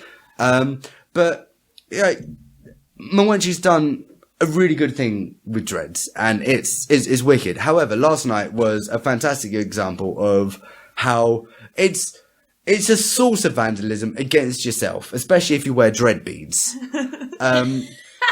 So my experience of this is like we're going to bed. She got into bed, clothes off, covers over, sass up, and then I don't know. She tried to sit back. Whatever. I was busy doing my thing, and all of a sudden, I just hear from beside me. I look over, and Heather is sitting forward, refusing to sit back. And so, what's up? And she shows me the problem. And what's happened is part of the hair that feeds into one of her like lower dreads has gotten wrapped in her dread bead, like impossibly so. Like in a way that upon examination, and like I was super sober last night, no drink, no anything, looking at it. Couldn't figure out how the fuck it happened. But she had got her dreads bead, like on the end of one of her dreads, stuck in her hair in such a way that it bent her dread in a U. And Ow. And I had no fucking idea how it happened. Nor how to get it out. Now, I managed to get some of it out. The last little bit, I had to get my bush knife and cut it through. Because you keep a bush knife in your bedroom. Well, yeah, because I kept it in the scum up for a while and it got rusty. So on that front, yes, kind of a self-vandalism. But, like, for the most part, fucking whatever. Okay. I believe do always what art. you will with your hair. Always art. Heather, what actually happened with your hair? You can give a clearer account. So a lot of my dread beads have like really pretty wire little swirly bits at the end of them, which look really nice, but they do kind of like to catch on a lot of things. My crochet scarf has lots of big holes in it because I have to cut myself out of my crochet scarf because it gets so caught in there. And fashion over function. And every now and then it gets caught in my hair. But normally it's in, like, the hair that's not dreadlocks, and I can just pull my hair till it comes out of it, and that's fine. But that was, in fact, the first time that it got caught on the bit of hair that's actually attached to my dreads. So there's no way of pulling it out. But it all just kind of gets wrapped round, and you don't really know where it starts and where it finishes, and how the fuck it got in there anyway. So here's the thing, you don't know it if you're wearing the dread yourself. If that's your dread and it gets caught, you don't know exactly how that's happened. If you're on the other side and you're looking at it, you still have no fucking idea how it got there. I mean, it could have been it's like earphone cables. Like, they will always get tangled. Like, you have that many long ropes hanging off your head, they're going to get tangled at some point. Yeah. No, okay, so here's the thing. Like, there is a branch of mathematics. There's a branch of topology, or topography. You know, it'd be topology, I believe, that will deal, like, you know, there's a branch that deals exclusively with knots. So, like, with headphone cables, you can explain how they've impossibly got tangled in almost no time whatsoever. This is actually magic. That's actually art. It's actually, well, in the fact that it's useless, yes. Oh! See, anyone who believes dreads to be vandalism, go look up Alloy Ash. That's what I'm saying. Yeah. Because she has similar hair to you, actually, Heather, where she's got the non-dreaded hair on top, and it's hanging over the top of dreads, and she's blonde, and she's booby, and she's fucking gorgeous. Covered in tattoos and piercings. Well. Oh my god, Alloy Ash, I love you. Yeah. I've got an entire... I mean, I'll say So this Big when Al, we're not recording. Big Al, when I eventually get to meet you, the first thing I'm going to do, first of all, give you a hug and a blowjob, but then I'm going to make you... No, actually, no, I'm going to show you Alloy Ash and then give you a blowjob. That'll do. Get in line. But, I mean, so, like, Hear that? in answer to the question... yes, Art. to both. Because we're a bunch of hippie fucks. Wow. No, I mean, it is cool, because, like, art is an aesthetic principle, and it looks good. It looks fine. Have you ever heard Skin Drip, motherfucker? That's art. I've seen Mate, reasonable music made by people who have dreads. In Flames. that doesn't actually give to the music itself. You do Yes, it realise does. this. Oh, have you heard? Have you heard Early In Flames? Like an ant. Early In Flames, I love. However, Sorry, when he got dreads, Tom. he was much better. Sorry, to explain what was going on there between Beth and Heather for a second there.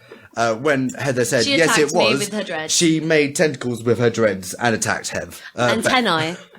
Antennae, thank you very much.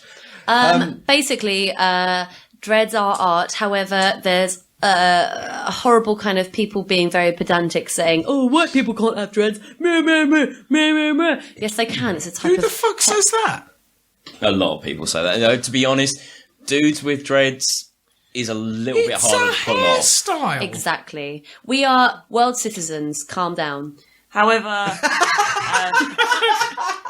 You earthbender. when I'm walking around in public, the people who compliment my hair the most are black and mixed race people. Yay! They're the people that say the most of like, oh shit, your hair's really cool.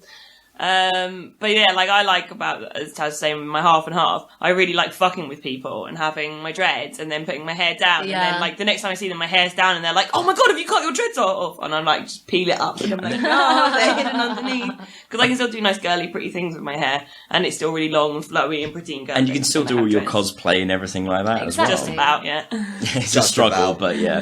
The only thing that kind of massively deters me from dreads is the fact that, like, Your weed-shaped head. hey! Don't say it, we all know. But basically it's going to sleep. Lying down on thick... Sorry, that was me. Lying down on thick, tube-like substances and you're trying to get comfortable. That would be then uncomfortable. again, I mean, surely the first time you tried to fall asleep when you had your nose piercing. I don't sleep on my face. Yes, wrong you do. with you? Yes, you do. There will be points where you will roll over during the night, and I guarantee you will rest your face against Stop the pillow. watching me sleep, you absolute prevert. Shut up! You pay me for it.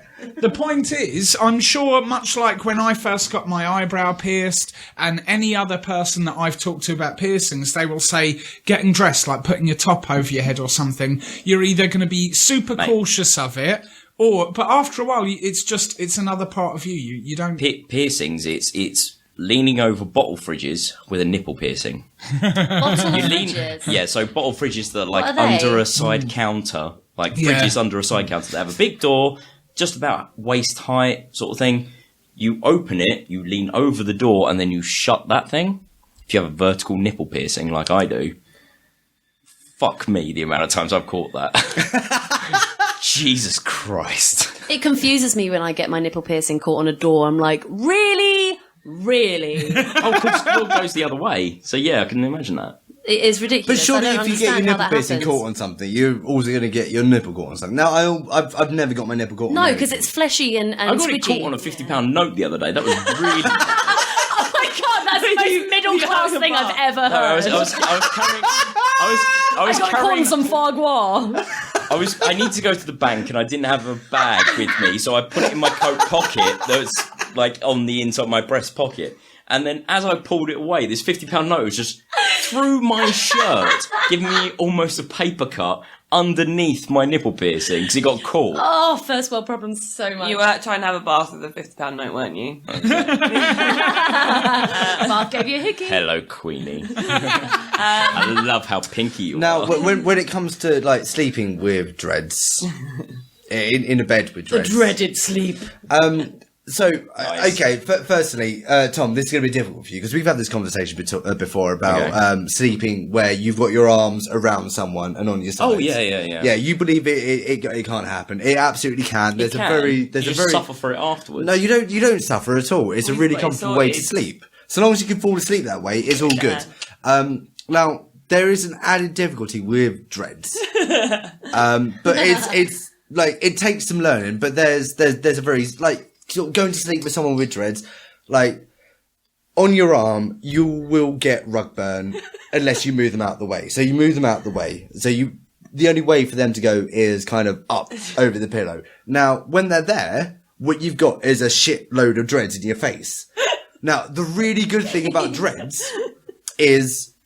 they're not going up your nose or anything. They're solid. No. What they're doing is they're going straight up and kind of splaying off in directions, so that like the tips are going in your eyes, follicle and, spikes, and then you've kind of got like the ruggy bits on your nose. But you know, Heather, can I just in a non-sexy way? Can I just sleep next to you tonight so I can like work out what this is like? See, the trick is like if you're dealing with dreads, is you just kind of like pull them behind the hair, like as though in a ponytail, and then you just push them up over the head and wrap them round so that they create I usually a kind do that of... with my girlfriend and her limbs. Just push them up over the top. They create a kind of shelf over over their crown, and so long as you can. And the thing with dreads is, if you just put them there, they'll come right back and just whip you in the face. Now, if you just kind of apply a bit of force and a bit of heat, they'll just behave and stay where they need to Kill stay. to bed. Bit of duct tape. It's just one of those So things loving, that takes so a loving. little bit of effort, and you can still have a really good cuddle with your lover. I'm not a cuddly sleeper, so no. Yeah, I'm 50-50. What happens in the middle of the night if I wake up and I need to play Mario Maker? Oh, you can move me really easily. We all have these urges at times, Tom? don't we? Priorities. See, this is the thing you don't get about my cuddle sleeping technique, is the way I do it, you can quite easily just whip your arm out without disturbing them. It's all about the crook of the neck, mate. All about the crook of the neck. Well, you're It's a all about the crook of the neck wonk, and the so whip the wrist. you've got an unfair advantage being such a wonk, though. Well, no, because that's my lower body, and Mate, to be fair, you're all fucked up. well, so are you. Like, you were born ginger and Irish, so Yeah, but I wear it well. how does it feel at the bottom of the food chain? I wouldn't know. Yeah, exactly. Do you know what? This got offensive, and it's not funny. So let's move on to the next topic. Oh, no. Heather's got something to say. I do want to say one thing is, I do like, obviously I have dreads. I do like dreads. Dreads are really cool. But there is the occasional person I see with dreads. Like this one guy who lives in Catford, who I see occasionally, who has dreads past his bum, but they're grey. He's an older man. He's probably in his like late 50s. He's probably had these dreads his entire life or something. And they have all amalgamated into one giant flat dread that looks so disgusting. The beaver tail. And The so uni dread, horrible. yeah. And it's just beaver like, tail. like, even like, you know, all this thing about like, oh, you shouldn't wash your dreads. That's an absolute fucking lie. Wash your fucking dreadlocks. They don't need to be dirty. That probably makes them worse, and it also makes it disgusting.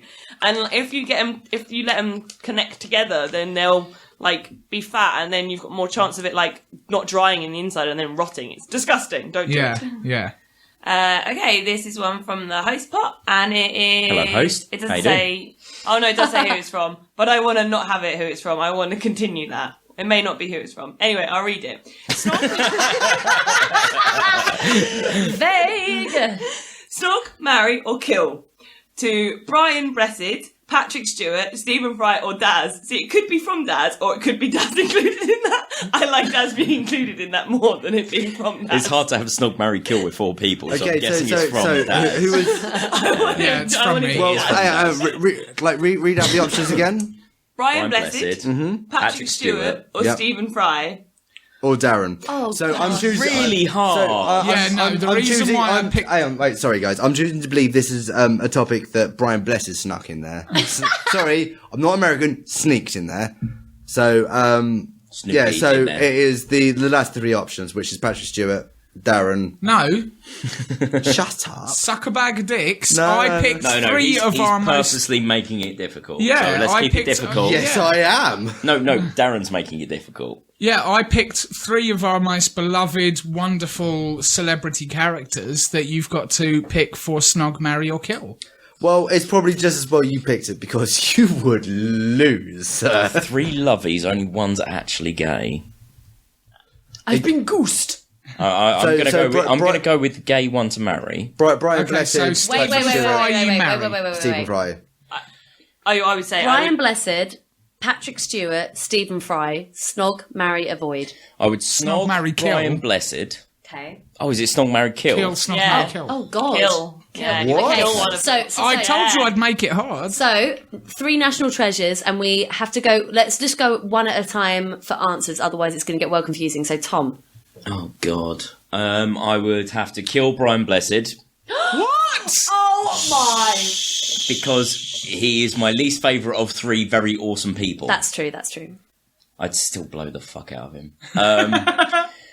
I would marry Stephen Fry, mainly because he's already married and his boyfriend's actually pretty hot. Yeah. I see. That would be a good 3-way. And then What a lovely sandwich. That's quite interesting. I see what you did there. And then I see what my brother did there. I find it really hard to say I'd snog Patrick Stewart because I'd also fuck him fucking stupid. I'd Right. fuck air onto Okay, his so bald basically skull. this is all love. Yeah. So, Taran? Taran? I can't believe you made me do that. I know, right? See, no, it is difficult because I would do all marry 3 them all. for all 3. Yeah. So Apart from kill. You weren't gonna no, kill. sorry, I So- do the 2 positive options to all 3 of those wonderful Yeah, people. absolutely. Now, if I was going to marry anyone, it would probably be Brian Blessed because I would inherit his zoo. Oh, got yeah, a actually, zoo? good point. Good point. I would probably snog Patrick Stewart because motherfuckers, I've seen The Next Generation. Captain, my and captain. He ravages Beverly. And let's face it. Let's put Beverly into the mix. I do Ravishes, all fucking 3 to Let's her. face it. He hasn't aged in about 50 years. No. Yeah. And then, I mean, And also, he doesn't do well in marriages. it would be a terrible shame to have to do away with Stephen Fry, but my God, the fame. However, I couldn't bring myself to do it. I'm not choosing to look at it like this. I'm choosing to look at it as a subject Positive. that Brian Blessed put in. Mm-hmm. So it would, still snog Patrick Stewart, marry Stephen Fry, kill Darren.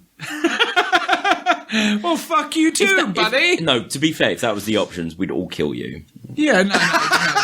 You know what? Oh, to be my fair, God. You're such a nice guy. If, Well, we'd kill you. if that actually happens, if I was able to bear witness, I'm in the lineup with, let's say, me, Patrick Stewart, and Stephen Fry. Even if I was the option for kill, can I just ask that each of you only snog person and we've actually fuck met. the other 2 before you kill me, So you so can that at least I watch. can die? Yeah, hell yes! I want to die happy, motherfucker. You can hold the camera. See, the thing is, the fact of the matter is, if the case is that any one of us is the third party in this threesome, we'd all kill all of us, apart from Heather, because she's actually How going to be the only bad one who's is going to go that? anywhere. How bad is that? Sorry? The fact we'd all kill our friends over people we've never met. Hello. Apart from Heather. That's exactly what you 2 said. I've not given my answer yet. What's your answer then? Come on then. I just Fucking- have come to on. look up the name of a character. Come on. Okay, basically, I would snog Brian Blessed, marry Stephen Fry, and I would kill Sir Patrick Stewart. You're a fool. With I would do it in a. I was going to look up the name of the character, but the Bond character who kills by fucking Ivana Top. Yes. Ah! Okay. Oh, so well kill in the best played. way possible. Kill him in the best way possible. Pure orc. Yeah, the femme fatale from Goldeneye. Ivana Top. Killing Indeed. him softly. Sorry. Go on, Heather. My initial thoughts was to marry all 3 and just kill Daz for the fun. That's the foreplay. Thanks a lot. The amount of times over Christmas that you stated were practically Enjoy the family. laptop, bitch. We fucking ate you. Ladies and gentlemen, that's why I do. Right, done. Next topic. No, wait, Darren. No. Oh, yeah, but he's dead now. It doesn't matter. I would have to. I mean, I picked it because purely I was stumped It was by too what my difficult. answer. Yeah, of That course. was a good question. Dad did a good topic. Everyone, round of applause. Speaking for Darren, I would snog Stephen Fry, marry Picard, and kill myself. There we go. There we are. You're a good man, and it's important that it's vital to us that you know exactly that everyone else means more to us than you do. Lovely. Oh, that came out a lot harsher than I was. We bought him a laptop. He can fuck off. Yeah, we've shown our love, motherfucker. Yeah, we can now kill him. Here, have material gain, then when you die, we will sell it. Are you moaning? No. Exactly. I Not can't. unless you kill me. I can't help but point out that I think Brian Blessed has been chronically undersold here because he is. He is wonderful. Yes, but like. Yeah, but I'd like a there's dirty night with him Stephen rather Fry than that marry we've him. all pretty much agreed we marry. Marry. Yeah. Hell marry. Yeah. Hell yeah. Because he's an amazing human 'Cause he's being and you want him consistent. in your life constantly. Brian Blessed is an explosive Patrick knight. Stewart is a close second, and Brian Blessed is a very close third, which is just... Do you know what? I've got to say no to that because purely on the basis that Stephen Fry is an unstable Wonderful. character, and so am I. So I can't be dealing with two unstable. You're changing your answer. Mental issues does not mean he wouldn't be a good. Well, husband. okay. So if no, I'm not. I thought Stephen Fry was your marrying. No, Brian Blessed because I get the zoo. Oh, okay, yeah, nice. I get the zoo, Tom. I get the zoo. I get. Stand up, Right, podcasting! okay, there's a standoff. Oh my I god. get the zoo. I get the zoo! I get the zoo. Kneel before Zod. I will own lemurs. However, And also, I would have spent a life with Brian Blessed. Like, I'll be impervious to fucking anything. I would have gone to sleep. I would have spent a lifetime going to sleep with a He will person. call your penis Everest and climb it every single night! And do you know how that sort of talk is disturbing? Like loud, expansive, but that's nothing. You go to bed with Brian Blessed every night of your life, and it's like, "Good night, dear." Like, and that's fine. You get used to that. You get used to this big booming presence, and that's fine. Like nothing else will do. Brian Blessed is kind of the one. Carry on, Heather. however, waking up and spending every day with Stephen Fry, you'd be so knowledgeable. I'd know the world. Knowledgeable And then get amazing. fact-checked about 2 And weeks loved. later and It prove would be that you're wrong. amazing. I'd be able to find out so much interesting stuff listening to him every day, all day long. Yes, Amazing. absolutely. I would Am I enjoy. the only one going for the threesome with Stephen Fry and... You have His a husband. club sandwich with all three. No, I'm sorry. Nobody's actually heard I'm my sorry, actual like- answer. Yeah. yet. Sorry, Taran keeps shut the talking fuck up. over Shut it. the fuck up. Shut the fuck up. I really don't mind. It's not your birthday. Fuck off. It's my birthday. Daz can talk. Oh shit! Yeah, it's my birthday. Like, have you guys seen Wild? Nope. Have you watched? Yes, it? I own it. It's lovely. It is lovely. Have you seen Stephen Fry's performance in it? Yeah, because His I own romantic the performance film. in it. Yes. Now, I love him to pieces. He is an absolute national treasure. But I don't like. I mean, It's not supposed to be steamy. it's It's not supposed to be steamy. Kind of is. No, it's not. Okay, carry on. This is not the question. Go. Daz, fine. get off Daz. your phone. What was the question again? Your snog, marry, kill. I was stumped purely on the fact that if I get to either, I think, in all honesty, I would probably go with snog for Patrick Stewart purely because it's a 2-for-1. One being the fact that I get to snog Patrick Stewart and rub it in Ian McKellen's face, his best friend for life. No, they're practically hetero life mates. Fucking right, yeah. But I would also benefit from hopefully at least either rubbing it in Ian McKellen's face that I'd snogged his BFF, or at least get to hopefully meet up with him. Marry Stephen Fry for the sex sandwich. And then, I hate to say it, but it would be kill... Exactly. That's the My theory God, that I'm can we getting all to. just stop this? There is. Can we all stop killing Brian Blessed? Can everyone stop getting shot? No. Shot. So I mean, like, don't get me wrong. I adore Stephen Fry. Like, he is. No, this is he the is the problem. absolute We embodiment adore of a everyone. national treasure. But as a sexual entity, Oh, you don't know Stephen Fry like I know Stephen Fry. did you know that Dude is married to like a 20-year-old dude. Yeah, because he's a sexual demon. Can I just point out my favourite phrase in an Australian accent? He's a sexual terrorist, mate. He's a sexual terrorist. Thank you very much, High Ranking, for that one. No, I'm sorry. I've got to put my foot down.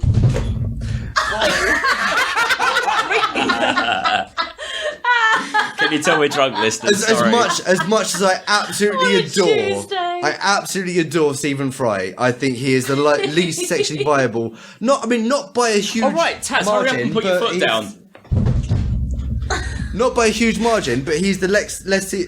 Lex Luthor of sex. He is a Lex Luthor of sex. He has a giant kryptonite robot. So he's bald with all the power. Darren, look what you've done.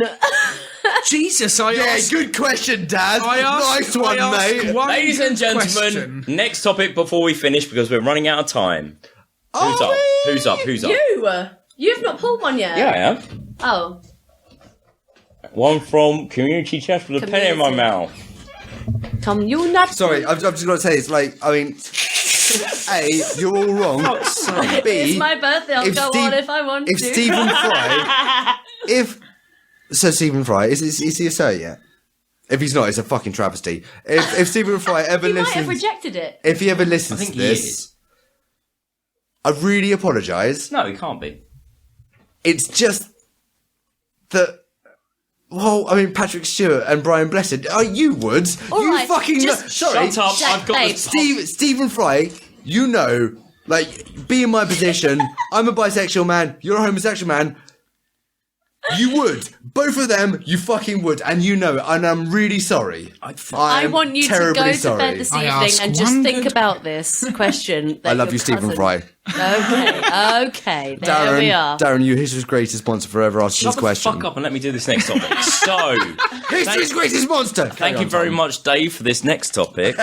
It's an amazing one. Oh. Suggest better uses for Bernard's watch.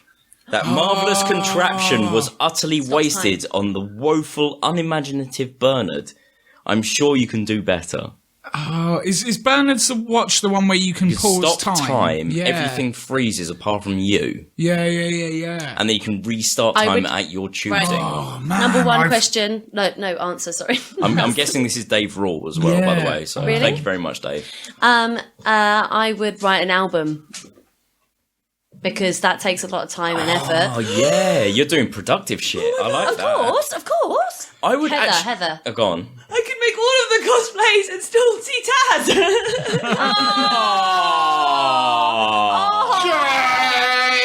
What she means is she won't have 50 days until her next cosplay where she hasn't even really done anything with her costume yet. I have done lots. I just have lots still to do because I'm making two fully Victorian, historically accurate It's the questions. one time I've seen a woman panic with a knife in her hand, cutting a spring onion going, I've only got 50 days to make a costume!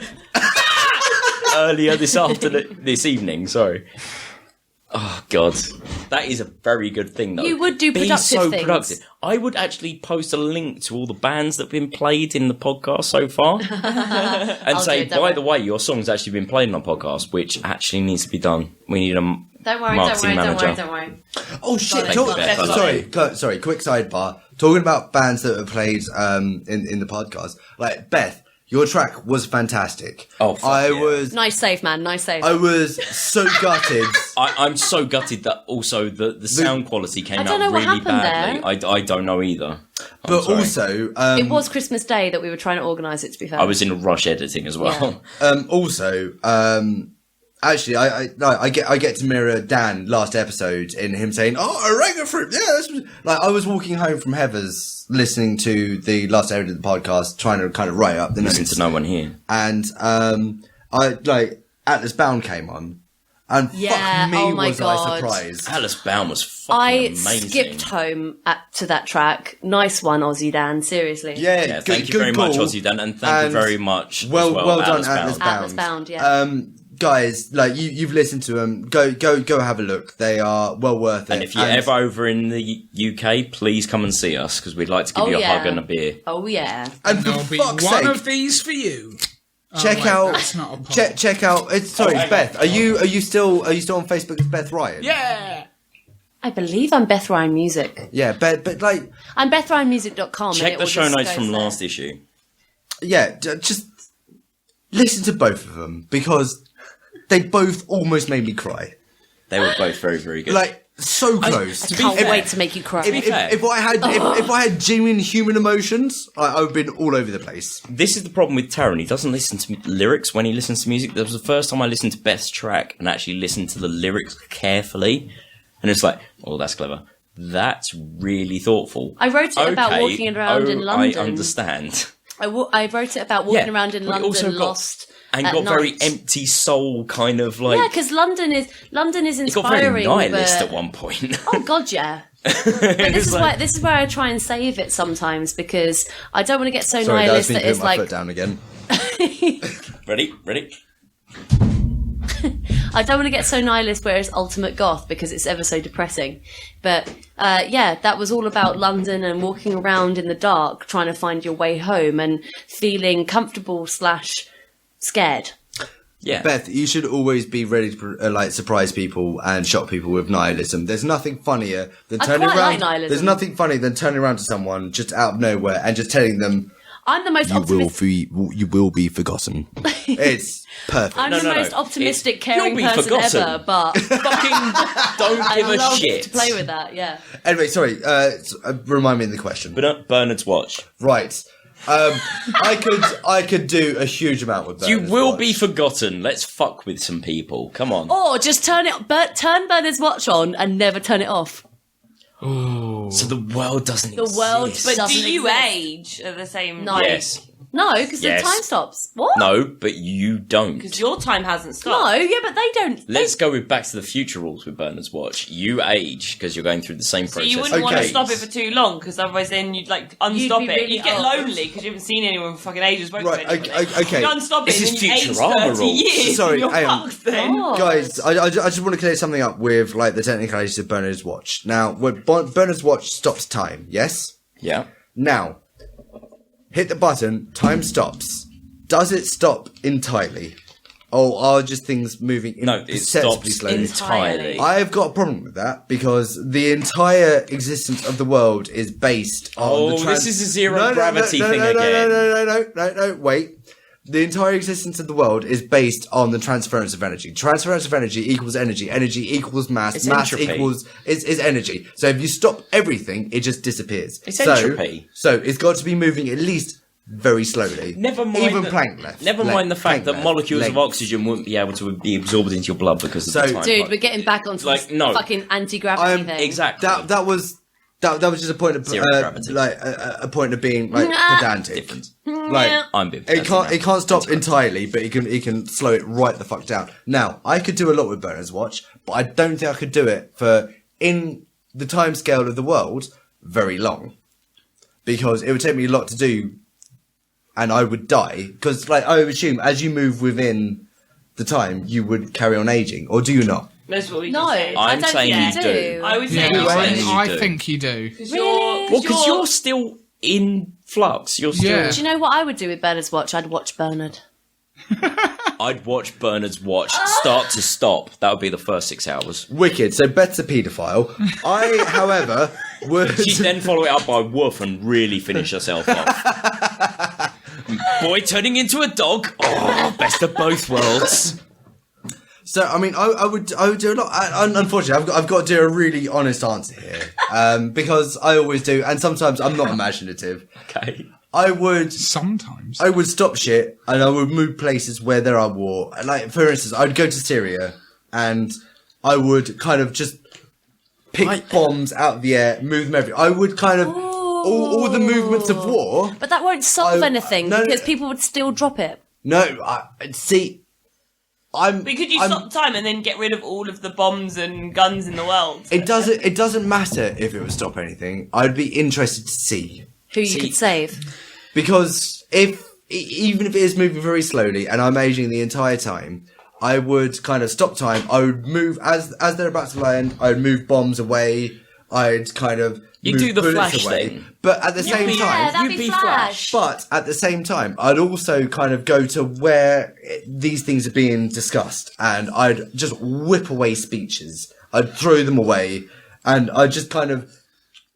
Censor the entire world, you right-wing fuck. It's not censoring the right wing. It's not censoring, though, is it? It's kind of removing their Censoring. power. No, it's not, though. Like, if you got someone talking about war, if you got someone making a speech for a war, especially Censoring a war... can also go left-wing. Yeah, absolutely it can. Absolutely it can, but things are You're so... going to kill free speech with your powers. No, I don't want to kill it. I want to pause it.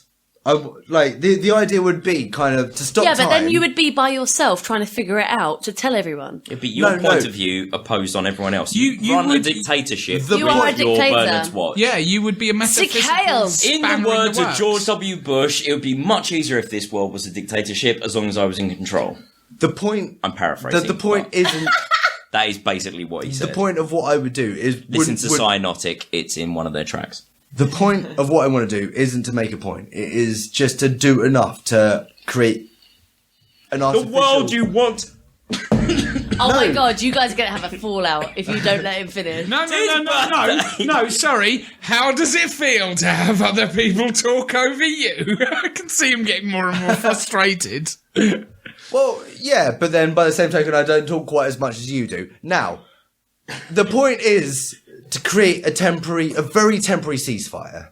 Right. Remove bombs as they fall, remove bullets as they're shot, remove speeches, remove hate speeches as they're spoken. Right. And just create this world where all of a sudden... Now, I would die. It would take me my entire lifetime. If I'm aging during this process...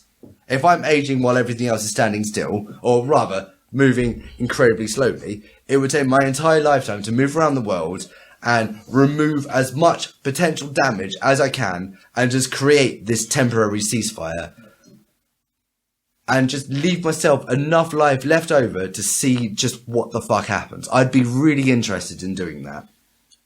But you won't stop the concepts or the ideas. You're basically becoming 1984's thought police. I'm now imagining you. No, I'm not, because I'm stopping an immediacy of these actions, but I'm not stopping their continuation. You're stopping the immediate reaction to this person's fucked me over, I'm going to fuck them over. So you've stopped that, which is good. But what are you going to put in their place? So whilst everyone's stopped, are you going to put a statue? Lollipops and Are you going to put Tom, give it a second. Are you going to put a statue in between everyone that represents like stop fucking each other over? Is that what you're going to do? Or no, it's okay. So say for instance, like on my travels, I encountered someone that is kind of I know as a hate speaker. Pick them up. Because this is complete fantasy. Let's say almost no time passing, almost no energy, no mass. I can just pick them up, put them in a forest somewhere. They'll carry on their speech over there. So anything that's going on, anything horrible that's going on, there'll be a sudden removal. There'll be a really sudden pause. There'll be a moment for everyone just to go, "What the fuck?" on, yeah. And then just to see, it will probably continue. It will probably continue. What do you mean probably? Humans are idiots. Even in the bomb situation with bullets, they would go freeze frame. Suddenly time unpauses. All rockets that they saw landing on their enemies would suddenly explode several miles away. Darren, and they go, what the fuck? Oh shit, I'm still getting shot at. Carry on shooting. Imagine this not from my perspective, but from the perspective of those I've done it to. Yeah, that's exactly what I just proposed. Give me a second. So what you've got is you've got an entire world in turmoil, and just for a second, every negative action, every kind of overtly negative, violent action. What you deem as Tom, negative. give me a second. Let me finish my point. The entire world is going on as normal, and then all of a sudden, all of the bullshit has just been removed, just for a second. The whole world is going on as normal, and then suddenly all that shit isn't happening. For a day. No, it wouldn't be for a day. It would be an instant in which it's all removed. Would that be enough for people to go, fuck, actually, what the fuck are we doing here? Or I really don't think it would be. Or would people have a second to or would they just all carry on as normal? A breather will just spur people on. But considering we as an organic entity, we put so much faith in things that, to be fair, aren't there. Religion, philosophy, bullshit. Agreed. If all of a sudden that all just disappeared for a second, would that be enough for people to go? No. Well, no, because you've just removed it all, and they don't know anything's happened. No, but they don't know. They also don't know it's me. I've finished my work. I've gone and as far as gone they're off and died somewhere. concerned, they're shooting a gun, and then suddenly their bullets have disappeared and not hit their target, and they're going to be like, "Oh, that was fucking weird." Or carry on shooting them. Let's go with this reference of hate speech. No. Sorry. Okay, so fine. To include, like, if people in actual conflicts are actually remove their guns and their bullets, like if they'll just be taking drugs and dodging water. If there's an absolute cessation, okay, consider it from the outside. We're going on as normal, and then from absolute nowhere, there's an absolute cessation of not violence, doing anything. Oh, of doing something. Of violence. Okay. Of violence, of poor action, of poor thought. Would that, I'd be really interested to see, would that be enough to make people think again? What you're talking about reminds me a lot of the Christmas Day football on no man's land between Germany and the Allied forces. So, do you know what? You're absolutely probably right, because that was a wonderful thing, and it was a wonderful thing. And they carried on killing each other. Exactly. Yeah, precisely. Yeah. So what I'm saying is the only way you're going to show that there's a difference between the violence that we're doing and humanity is when you're literally looking at someone from the other end of no man's land and see that they're also humans. So if you stop everyone from doing everything right now, they're still not going to understand because no one can see each other. No one can see each other's point of view. The only reason that happened is because humanity was literally on the other end of a field. War doesn't happen like that anymore. No, you're absolutely right. But the Bernard's Watch thing present. I love the fact this is like a TV show for kids. Sorry, Bernard's Watch. I'm sorry, listeners. I'll get off the serious. No. It's seriously not your fault. It's a fantastic point. It's a fantastic point. Thank you. I'm glad someone. It's a fantastic point. However, we can't answer the world's rights from a TV show for kids. I'm not suggesting it in an idealistic sort of sense. I'm suggesting it in kind of a scientific sense. It's kind of a thing that I would like to see. Like, if all the means of if people, you stop time, the wrongdoing at the time make people change was their gone. views. Yeah. Just whatever what the happened fuck to would the happen? answer about going into the girls' changing rooms? Fuck it, I've seen boobs. Do you know what? We've seen boobs tonight. Let's go back to the stupid. Now, if we're doing stupid, I would stop time during sex. Thank you. Let's go back to the stupid. I would stop time during sex, and then on the breach of orgasm... Place yourself with a lamp. On the breach on the... I like that. Yeah. I was thinking otherwise. Like, on the breach of orgasm, on the lead up, I stop time, move us to like the Himalayas. Like, she gets like a split second of the Himalayas. Stop time, move back to the bedroom as we hit orgasm, move to, I don't know, under the sea. As she's enjoying the orgasm, stop again, move to somewhere else. That is brilliant. Darren, However, I would start at the top of Himalayas during the foreplay. The blowjob on top of a mountain with all the oxygen deprivation. Oh my god! GIF. Wait! Could you imagine the first second? Bernard had it fucked up. The problem was the power was squandered on a teenager. Fuck it! Bernard was thinking small. There's a lot you could do. There's a lot you could explore. Oh shit! I've not got to school on time. I wonder how I'm going to do. I stopped the time I go to school. Well, to be fair, oh shit! I'm a 12-year-old. I've not considered everything else. Sorry, Heather. However, if you stop time and you're the only thing that's still going, like, do cars run? Like, how the fuck do you get to the Himalayas? You're not fucking walking to the Himalayas, carrying me on your back. Yeah, you can take 5 years if you want. Like, but... I thought you said a Cardassian's name then. I got really confused. Sorry, go on. But yeah, like, if all time stopped, so would all of the machines and everything that makes electricity and everything, and power, and like, cars would cars go? A bit till they run out of petrol, I guess. It would be like Castaway. You wouldn't be able to move anything, really. Okay, so maybe... So I wouldn't be able to use the sewing machine. So- Zero Place. gravity would not work. Fuck you, Aussie Dan. This is all your fault. So maybe I'd have to reduce my aims a little bit. So like we're fucking. You're approaching orgasm. Stop time. Move you outside so you can just see the sky. Do that for half a second. Stop time again. Move maybe to the back She's going garden. in So you're looking at the shed fit. as you come. Stop time again, and then maybe walk you down to like I don't know the shopping centre, Yeah, but you- and like there you are looking at. Oh my God, The shame afterwards. However, you're a wonk. You wouldn't be able to carry me fucking anywhere. No, I would, because when you stop time, there's Gravity kind of has no also no effect on gravity, mass. so I could just kind of slide you about. Like that pop shield into the Oh. microphone. Just like slid about like that. Right. I think Cool. that is well answered. no. Sorry, Taz, shut the fuck up. those are my answers. Everybody else have a Happy go. We don't have birthday time.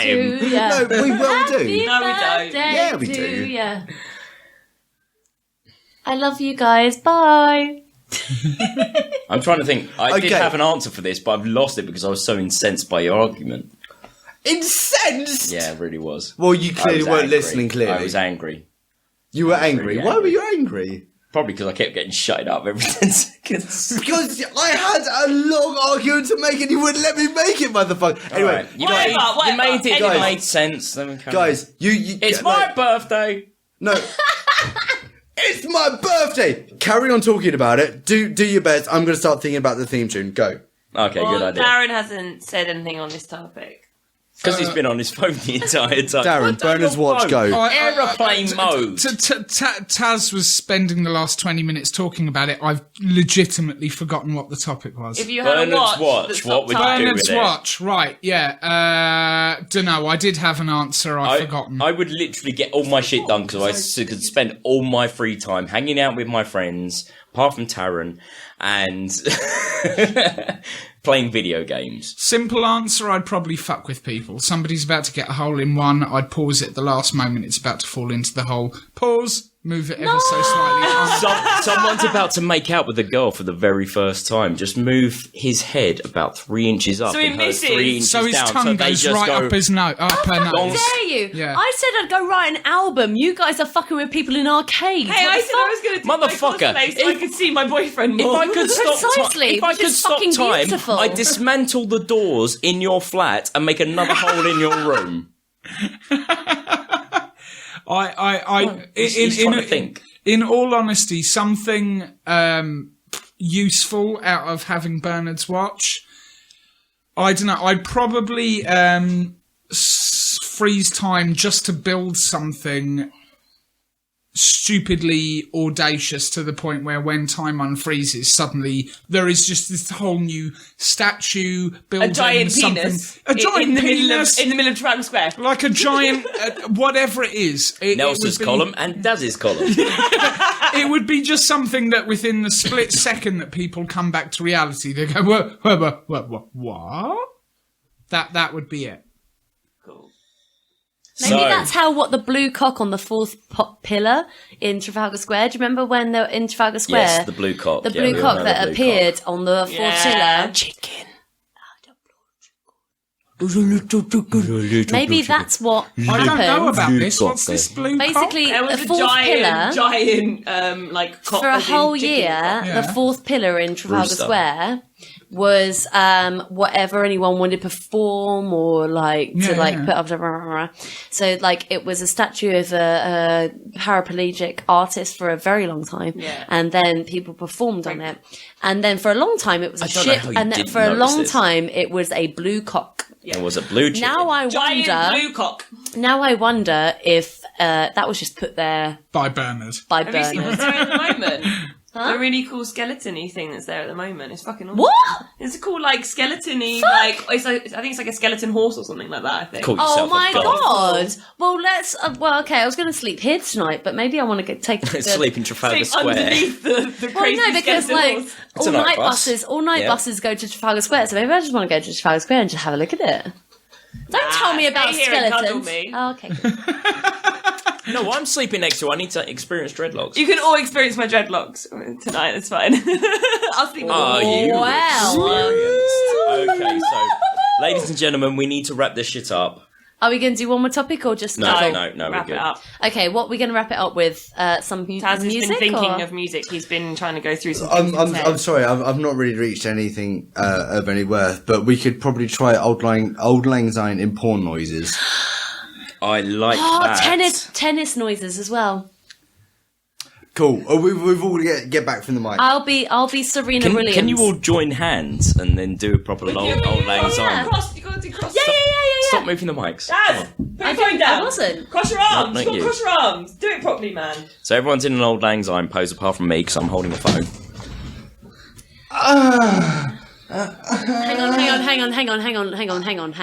Hang on.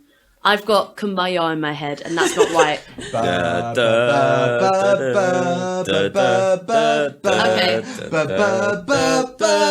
Okay, now in porn. Go.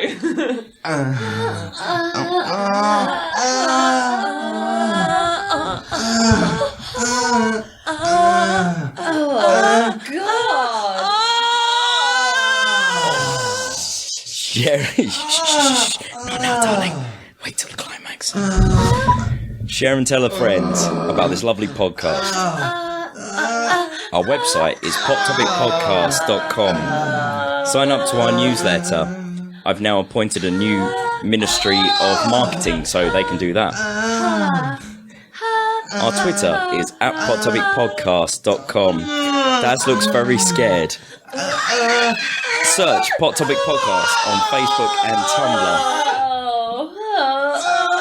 And follow and like and chat.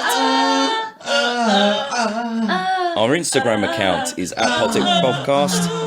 Hashtag PotTopicPodcast to get your photos on our Instagram wall. Get it out right now! Get it out! Oh, God. Emails @pottopicpodcast.com. Can you send me some feedback? Anything you want? Tell me how you're doing. Rate and review us on iTunes and Stitcher. Like the video on YouTube, and apologies for not putting out the YouTube video sooner last week. I'm sorry, it's now up as of today. Thank you, ladies and gentlemen. Get your elbow out And of that was Heather's real orgasm noise. I know from experience. And thank you. Boshti kebab. Happy New Year! Okay, I've got the condom on. Let's start.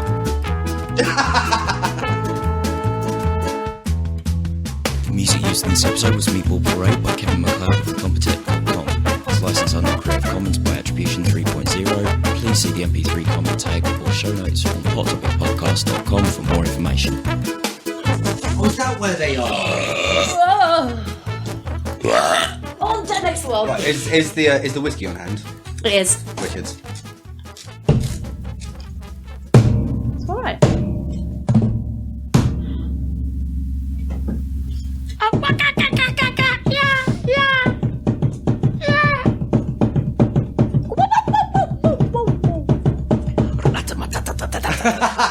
It sounded like the start of Ratamatata by Sepultura. I'm sorry, it really did.